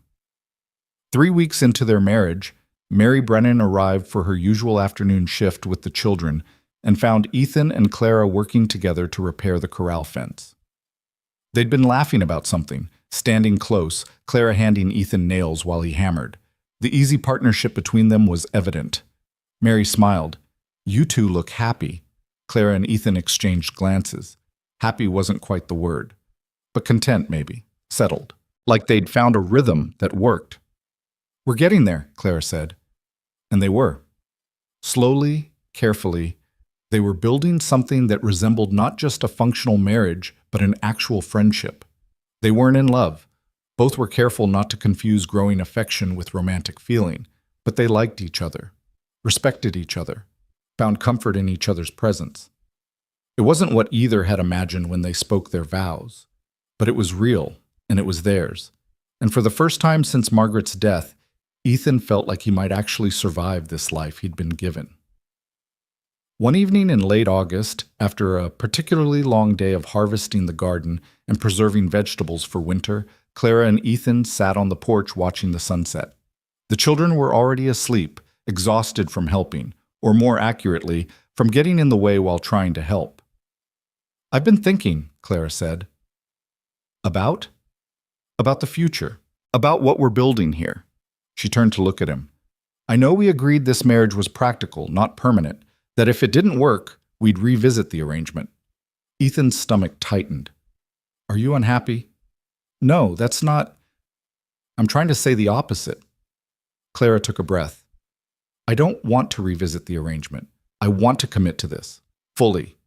Not as a trial or an experiment, but as a real marriage. I want to build a life here, with you, with the children. I want this to be my home, not just a temporary shelter." Relief flooded through Ethan so powerfully it almost hurt. "You're sure?" "I'm sure. I've never been more sure of anything." Clara's smile was tentative but genuine. "I know we're not in love. Maybe we never will be. But we're partners, friends. We're building something good here, and I don't want to walk away from that." Ethan reached for her hand, laced their fingers together. "Neither do I. I want you here, Clara. Want you to stay. Want this to be real." Then it settled. No more escape clauses, no more wondering if the other is going to leave. "We're in this together." "Together," Ethan agreed. They sat holding hands as darkness fell and the stars emerged one by one, brilliant and endless in the Wyoming sky. Somewhere in the distance, a wolf howled. Closer, the cattle lowed peacefully. The ranch settled into its nighttime rhythms, full of small sounds and comfortable silences. And for the first time since that terrible day when a rattlesnake had nearly ended everything, Ethan felt something that might have been happiness. Not the wild, passionate happiness of his youth, but something steadier, deeper. The happiness that came from having a partner who understood him, children who were thriving, a future that looked survivable. Clara leaned her head on his shoulder, a gesture of trust and affection that would have been unthinkable a month ago. Ethan pulled her closer, held her there, and let himself imagine the years ahead. Hard years, certainly. This land would never be easy, but years they'd face together, sharing burdens and joys in equal measure. "Thank you," he said quietly. "For what?" "For the bread." Clara laughed, the sound warm and genuine. "You're thanking me for bread I brought over a month ago?" "That bread changed everything. If you hadn't come that day—" "But I did, and here we are." "Here we are," Ethan echoed. And there they stayed, watching the stars wheel overhead, holding on to each other and the fragile, beautiful thing they were building together from necessity and honesty, and the slow, careful growth of trust. September arrived with the first hint of autumn in the air, a crispness to the mornings that hadn't been there before. The grass turning from green to gold, the aspens on the distant mountainsides beginning their slow transformation to flame. It was Clara's favorite time of year, she confessed one morning while making breakfast. The season of harvest and preparation, of gathering in what had been sown, of making ready for the hard months ahead. School would start in 2 weeks. The school board had quietly dropped their objections to Clara's appointment once she became Mrs. Cole, respectability restored by the simple expedient of a gold band and a legal document. But Clara surprised everyone, Ethan most of all, by declining the position. "I can't teach and manage 4 children and help run this ranch," she explained to Mrs. Henderson, who'd come to deliver the official offer. "Something would suffer, and I won't do that to these babies. They've already lost one mother. They need stability now, not a woman stretched too thin to give them proper attention." Mrs. Henderson had nodded approvingly. "You're making the right choice, though I'm sorry to lose you. The board will find someone else." After the older woman left, Ethan found Clara in the garden, supposedly weeding, but really just sitting among the potato plants with dirt on her hands and tears on her face. "Regrets?" he asked gently. "Some." Clara wiped her eyes, leaving a smudge of soil on her cheek. "Teaching was supposed to be my fresh start, my purpose, and now I'm giving it up. For a different purpose. I know, and I meant what I said. The children need me more than the school does, but it's still hard, letting go of what I thought my life would be." Ethan sat beside her in the dirt, his leg protesting only slightly now. Margaret had dreams too. She wanted to start a lending library in town, wanted to teach music to the children in the area. She gave all that up when the babies started coming, said maybe later, when they were older, but he didn't need to finish. Later had never come. Do you think she resented it, giving up her dreams? I think she mourned them, but I also think she found new dreams, different ones. She used to say that life was about adapting, not about forcing reality to match your expectations. Clara leaned her head on his shoulder, the gesture natural now, after weeks of gradual closeness. "Your wife was very wise." She was, though she'd probably laugh if she could see us now, sitting in the potato patch having philosophical discussions. Why would she laugh? Because I was never good at this, talking about feelings, examining life too closely. Margaret had to drag every emotion out of me like pulling teeth. She'd be amazed that I'm doing it voluntarily. Clara lifted her head to look at him. "Maybe I'm a good influence." "You are, in more ways than I expected." They sat together until Rebecca came looking for them, demanding to know why Mama Clara was sitting in the dirt when there were biscuits to be made and brothers to be fed. The moment passed, but something had shifted again. Another layer of distance stripped away, another piece of honesty shared. The harvest came in better than expected. The garden yielded enough vegetables to fill the root cellar and then some, which Clara preserved in jars with the help of Mary Brennan and several other women from town who decided that Clara was respectable after all and worth befriending. The wheat crop was modest but sufficient. The cattle had multiplied, and Ethan was able to sell several head for decent prices at the stock auction in town. For the first time in months, there was a little money. Not much, but enough to pay down some debts, to buy winter supplies without relying entirely on credit, to breathe a bit easier when calculating the ranch's survival. "We might actually make it through the winter," Ethan said one evening, reviewing the ledgers with Clara. She'd taken over the bookkeeping, her neat handwriting replacing his scrawled numbers, her systematic approach to tracking expenses far superior to his haphazard methods. "Of course we will," Clara said, not looking up from the column of figures she was adding. "We're resourceful. We work hard. We have each other." The casual confidence in her voice made Ethan smile. A few months ago, she'd been a terrified stranger contemplating running away. Now she spoke about their future with certainty, with ownership. This was her ranch too, her family, her life. "I'm proud of you," Ethan said. Clara did look up then, surprised. "For what?" "For everything. For staying when you could have left. For choosing this life even though it's harder than teaching school ever would have been. For loving my children like they're your own." "They are my own. Maybe not by blood, but in every way that matters." Claire's expression softened. "I never thought I'd be a mother. After my parents died, I assumed I'd just be alone forever, teaching other people's children but never having any of my own. And now I have 4, and I can't imagine life without them." "They can't imagine life without you either," Rebecca told me yesterday that she doesn't remember what it was like before you came. Said you've always been her mama. Clara's eyes filled with tears. She said that? She did, and she's right in a way. You've been here for most of her conscious memory. You're the mother she'll actually remember growing up with. That's... Clara's voice broke. That's the most beautiful and most heartbreaking thing anyone's ever said to me. Ethan reached across the table and took her hand. I'm glad it was you. Glad you were the one who came with that loaf of bread. Glad you stayed. Glad you're here. So am I. They finished the bookkeeping together, shoulders touching, occasionally consulting each other on decisions about winter supplies and necessary repairs. The easy partnership between them had become second nature now. They moved through their days in comfortable synchronization, anticipating each other's needs, supporting each other's efforts, building something larger than either could have managed alone. October brought the first real cold snap.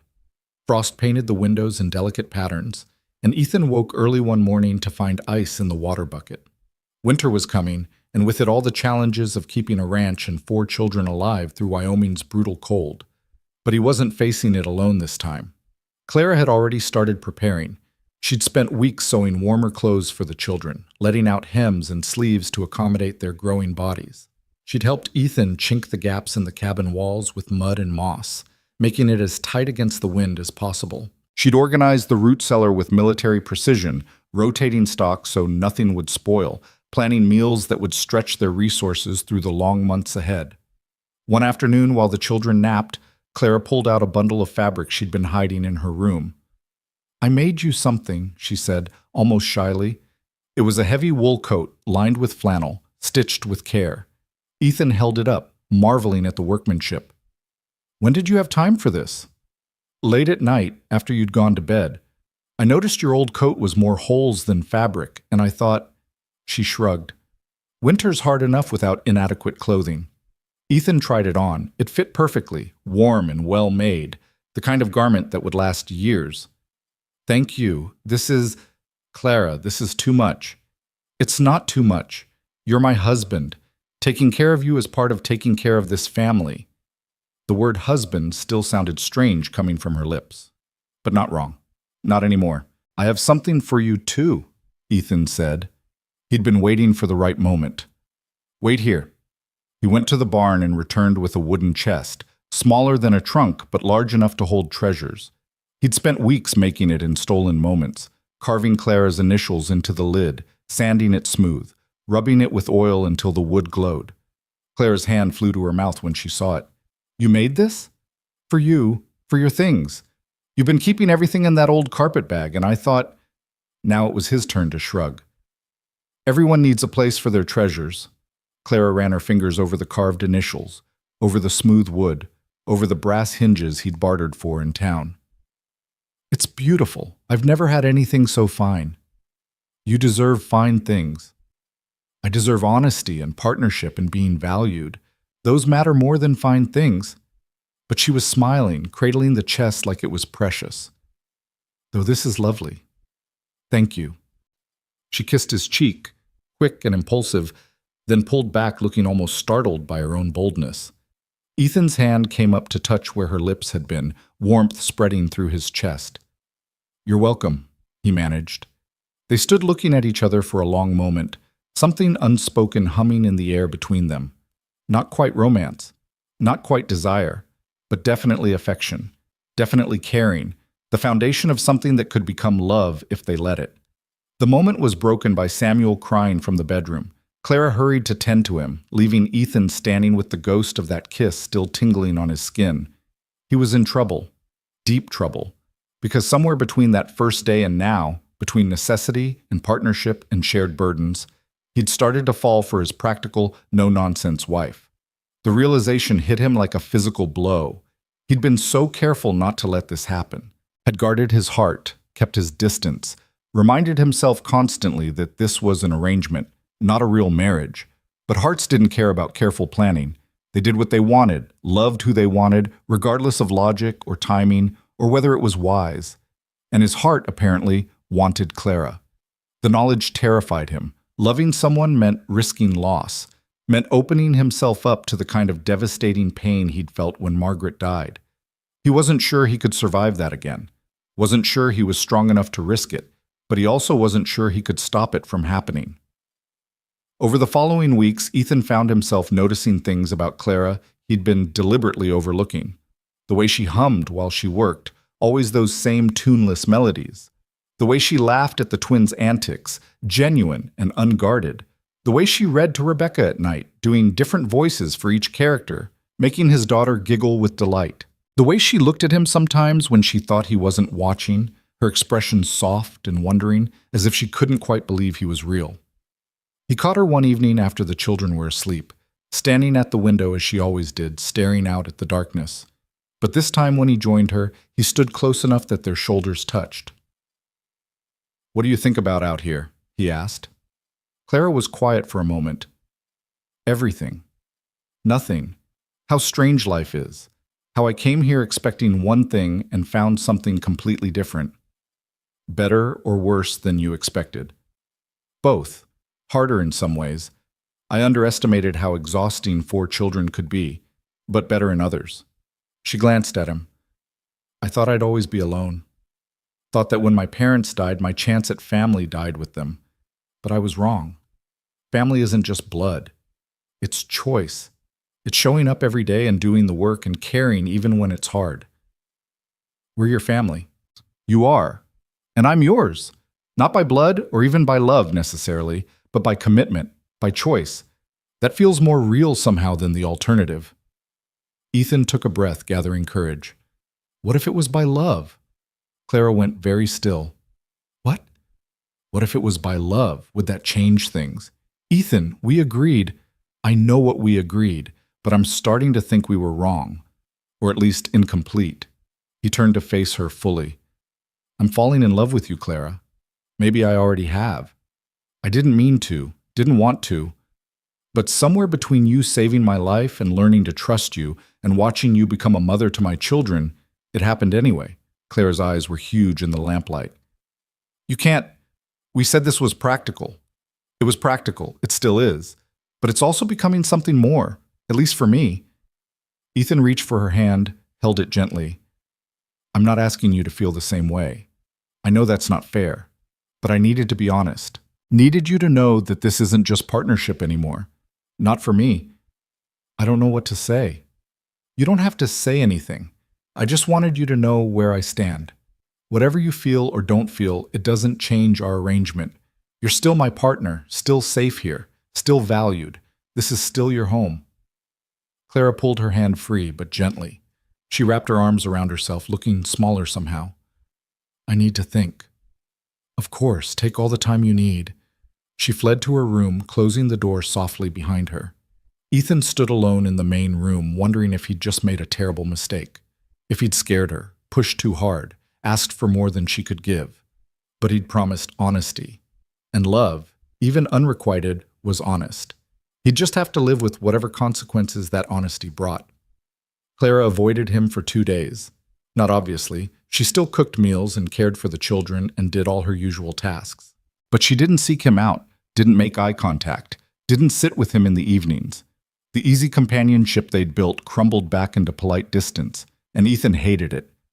On the 3rd day, he found her in the barn, supposedly collecting eggs, but really just standing among the chickens with her arms wrapped around herself, tears streaming down her face. Clara! He approached slowly, carefully, like she was a wounded animal that might bolt. Talk to me. Please. I can't do this, she whispered. Can't do what? Can't. She gestured helplessly. This. Love. Opening my heart again. I told you I was afraid of caring too much, and now you're asking me to do exactly that. I'm not asking you for anything. I'm just telling you how I feel. But it changes everything. We had an arrangement, a safe, predictable arrangement where no one got hurt because no one expected too much. And now you're changing the rules. Ethan moved closer. Life changed the rules, not me. Feelings don't follow agreements, Clara. They just happen. I don't want them to happen. I don't want to love you and then lose you, like I lost everyone else I've ever loved. Her voice broke on a sob. My parents, my home, everything, It all gets taken away eventually. I can't survive losing someone else. I can't. So you'd rather feel nothing, live half a life because you're afraid of loss? Yes. At least then I'm in control. At least then I know what to expect. Ethan reached for her, pulled her into his arms despite her resistance. She fought for a moment, then collapsed against him, sobbing into his chest. He held her while she cried, stroking her hair, murmuring wordless comfort. I know you're scared, he said, when her tears finally slowed. I'm scared too. Loving someone is terrifying because loss is inevitable. But Clara, the loss is going to hurt whether we love each other or not. If something happens to me, you'll grieve. If something happens to you, I'll grieve. That's the cost of caring about anyone. Then what's the point? The point is that love makes the time we have matter more, makes the ordinary moments extraordinary, turns survival into actually living. He pulled back enough to see her face, to wipe the tears from her cheeks with his thumbs. I loved Margaret. When she died, I thought the pain would kill me. And maybe part of me did die with her, but I'm still here, still breathing, still capable of feeling something other than grief, and that's because of you. Ethan, you don't have to love me back. I meant what I said. That's not a condition of our partnership. But don't shut yourself off from the possibility because you're afraid. Don't choose numbness over risk. Clara's eyes searched his face, looking for something.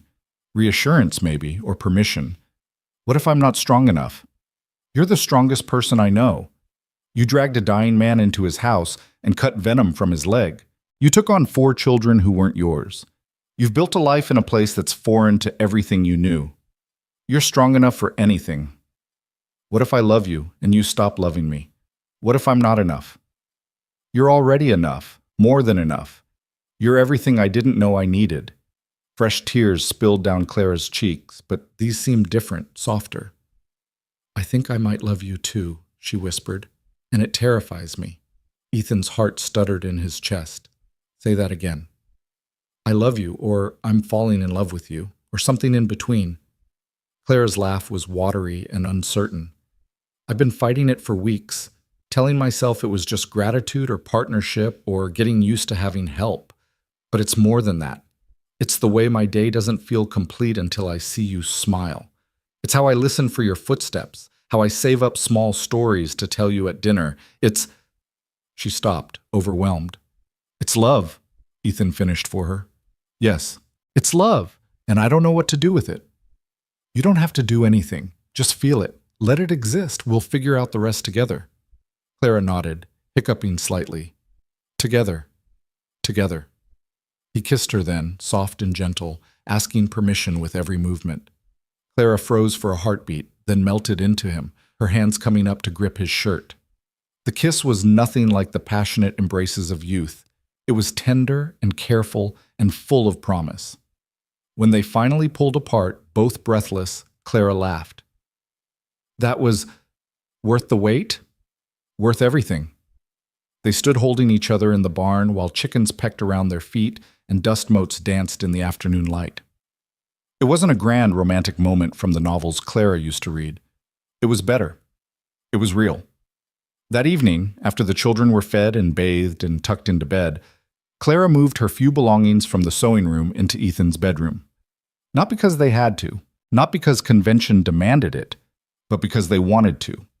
Because sleeping apart felt wrong now, felt like denying what they'd finally admitted. They lay together in the darkness, Clara's head on Ethan's chest, his arm around her shoulders. Neither spoke, both just savoring the newness of this, the rightness of it. I'm still scared, Clara whispered. So am I. But less scared than I was before. Me too. She tilted her head up to kiss his jaw. Thank you for being patient with me, for not giving up when I pushed you away. Thank you for taking the risk, for choosing to stay. I'll always choose to stay. With you. With our children. This is my home now. Our children. The words settled something deep in Ethan's chest. They weren't just his children anymore. They were theirs. A family built from tragedy and necessity and the slow, miraculous growth of love. Winter came in earnest the following week, bringing snow that piled in drifts against the cabin walls and temperatures that made breath freeze in the air. But inside, the Cole household was warm. The fire burned bright, the children played safely, and Ethan and Clara navigated their new reality with the same careful partnership they'd brought to everything else. Except now there were stolen kisses when the children weren't looking, hands held under the dinner table, quiet conversations in bed at night where they shared dreams and fears and plans for the future. The practical marriage had become a real one, built on a foundation of honesty and trust and genuine affection. Christmas morning dawned cold and clear. Clara woke before anyone else and made coffee, standing at the window to watch the sun paint the snow-covered landscape in shades of pink and gold. Ethan found her there, wrapped in the shawl he'd given her, looking content in a way she never had before. "Merry Christmas," he said, slipping his arms around her waist from behind. She leaned back against him. "Merry Christmas. Happy? Happier than I ever thought I'd be again." They stood together watching the sunrise, this man and woman who'd found each other by accident and chosen each other by design. Behind them, the children began to stir, Rebecca's excited whisper about presents, the twins' sleepy grumbling, Samuel's cheerful babbling, the sounds of family, of home, of a life that had been cobbled together from broken pieces and made whole through commitment and courage and love. Clara turned in Ethan's arms to face him. "I'm glad I brought you that bread. Best bread I never ate." She laughed and kissed him, and behind them the children tumbled out of bed, demanding attention and breakfast, and to know if there would be presents. They broke apart, moving together to manage the cheerful chaos, partners in all things now. By spring, Clara was pregnant. The realization came slowly, missed courses, morning sickness, a certain fullness to her breast that Ethan noticed before she did. Doc Brennan confirmed it in early March, pronouncing her healthy and predicting an autumn birth. "Another baby," Clara said that night, her hand on her still flat belly, wonder in her voice. "Ours." "Ours," Ethan agreed. The word felt different this time. Not just his child or her child, but theirs together, the product of love rather than just duty. "Are you happy?" "I'm terrified and thrilled and already exhausted at the thought of 5 children instead of 4. Clara smiled through tears. "But yes, I'm happy." Rebecca was delighted at the prospect of another sibling. The twins, at 3 now and starting to understand more, seemed cautiously interested. Samuel, still a baby himself, had no opinion one way or the other. The pregnancy was easier than Margaret's had been. Clara stayed strong and healthy throughout, working alongside Ethan in the garden and with the children, only slowing down in the final months when her belly made bending difficult. Ethan watched her bloom with new life and felt a fierce protectiveness that sometimes overwhelmed him. This would work. He wouldn't lose another wife to childbirth. He couldn't. Not when he'd just found what real partnership felt like. Not when they'd just begun building something beautiful from the wreckage of their separate losses. But fear had no power over fate. He could only do what he'd always done. Work hard, prepare as best he could, and trust that they'd face whatever came together. On a crisp October morning, just as the aspens turned gold and the first frost threatened, Clara woke him before dawn with a gentle shake. "It's time." Ethan had ridden for Doc Brennan before, racing through the night in desperation and fear. This time he rode at dawn in preparation and hope. The doctor arrived quickly, bringing Mrs. Henderson with him as an experienced assistant, and settled into the cabin with calm efficiency. The labor was long, but not dangerous. Clara was strong, determined, walking the cabin floor between contractions, squeezing Ethan's hand hard enough to leave marks. He stayed with her despite Mrs. Henderson's suggestions that he wait outside like most husbands. This was his wife, his child. He wasn't going anywhere.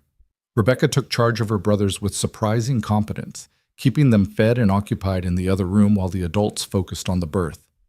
Mary Brennan came to help, adding another pair of capable hands. As the sun reached its peak and began its descent toward evening, Clara gave a final tremendous push, and a baby's cry filled the cabin. A daughter, perfect and pink, and wailing her displeasure at being thrust into the cold world. "She's beautiful," Doc Brennan announced, cleaning the infant and wrapping her in a soft blanket before placing her in Clara's exhausted arms. "Healthy lungs, good color, strong. You did well, Mrs. Cole." Clara stared down at the baby with wonder. "Our daughter, Ethan. We have a daughter." Ethan couldn't speak past the lump in his throat. He touched the baby's tiny hand, marveling at the delicate fingers that wrapped instinctively around his. A new life. A new beginning. The physical proof of the love he'd thought he'd never feel again. "What should we name her?" Clara asked. They'd discussed names during the pregnancy, but hadn't settled on anything. Now, looking at his wife cradling their daughter, Ethan thought of all the women who'd brought them to this moment. Margaret, who'd given him Rebecca and the twins and Samuel before her death. Clara's mother, who'd raised her to be capable and strong. Mrs. Henderson, who'd pushed them together when they might have remained separate. But there was one name that felt exactly right. "Hope," he said. "Let's call her Hope." Clara's eyes filled with tears. "Hope. Yes, that's perfect. Because that's what this child represented. Hope for the future. Hope that loss and tragedy didn't have to define them. Hope that broken people could heal and broken lives could be rebuilt into something even more beautiful than before." Rebecca was allowed in to meet her new sister, her eyes huge with wonder as she gently touched Hope's tiny fingers. "She's so little," Rebecca whispered, "littler than Samuel even." "You were this little once," Clara told her. "Hard to believe, isn't it?" "Can I hold her?" Clara showed Rebecca how to support the baby's head, how to cradle her carefully. Rebecca sat very still, hardly breathing, gazing at Hope with an expression of absolute devotion. "I'm going to protect her always," Rebecca declared. "I'm her big sister. That's my job." "It is," Ethan agreed, his voice rough with emotion. "And you'll be excellent at it." Over the following weeks, as autumn deepened toward winter and Hope grew from a tiny newborn into a slightly less tiny infant, the Cole household found its new rhythm. 5 children now instead of 4. More noise, more work, more chaos, but also more joy. Clara bloomed in motherhood, this child she'd carried and birthed, somehow cementing her place in the family in a way adoption never could. Not that the older children were less hers, she loved them all equally, fiercely. But Hope was the bridge between her old life and her new one, the proof that she'd survived loss and found not just contentment, but genuine happiness. Ethan watched his wife with their daughter and felt his heart expand beyond what he'd thought possible. He'd loved Margaret, would always love what they'd had together, but what he felt for Clara was different, deeper, maybe, because it had been earned rather than simply falling into place. They'd chosen each other, fought for each other, built this life together from nothing but determination and hope. On Hope's first Christmas, with snow falling softly outside and the cabin warm with fire and laughter, Ethan pulled Clara aside while the children played with their simple gifts, wooden toys he'd carved, cloth dolls Clara had sewn, small treasures that meant everything in their limited world. "Thank you," he said. Clara smiled up at him. "For what?" "I should be thanking you. A year ago I was alone, grieving, lost. Now I have a husband, 5 children, a home, a life that matters. Thank you for the bread." She laughed, the sound warm and rich. "You're still on about the bread?" "Always. That bread changed my life, brought me you." "It brought me you too. And this." Clara gestured around the cabin, at the children, at the home they'd built, at the life they'd created together. All of this. From one loaf of bread and a willingness to help a stranger. Sometimes the smallest kindnesses have the biggest impacts. Sometimes they do. They kissed, soft and sweet, surrounded by the sounds of their children and the warmth of their home. Outside, the Wyoming wind howled and snow piled high and winter showed no mercy. But inside, the Cole family was safe, warm, together. And that was all that mattered. Years would pass, the children would grow, there would be more hardships, drought years and harsh winters, illness and injury, all the trials that frontier life demanded. But they would face them together, Ethan and Clara, partners in every sense of the word. Rebecca would grow into a capable young woman who'd eventually teach at the very school her mother had given up. The twins would work the ranch alongside their father, expanding it, making it thrive. Samuel would become a doctor, inspired by stories of the grandfather he'd never met. And Hope would carry her name into the world like a banner, reminding everyone that even from tragedy, even from loss, beautiful things could grow. But that was all future. That night, Christmas of 1876, they were just a family gathered around the fire. A rancher and a would-be teacher who'd found each other by accident and chosen each other by design. 4 children who'd lost a mother and found another. 1 baby who'd never know anything but love. The rattlesnake that had nearly ended everything had instead begun everything. Death had knocked at Ethan's door, but life had answered, in the form of a woman with gray-green eyes and a loaf of bread, in the form of courage and trust and the slow, steady growth of love. Clara rested her head on Ethan's shoulder, watching their children play. "I'm glad I stayed." "So am I." "I love you." "I love you too." Simple words, but weighted with everything they'd survived, everything they'd built, everything they'd become to each other. A love that hadn't been planned or expected. A love born from necessity that had transformed into something profound and enduring.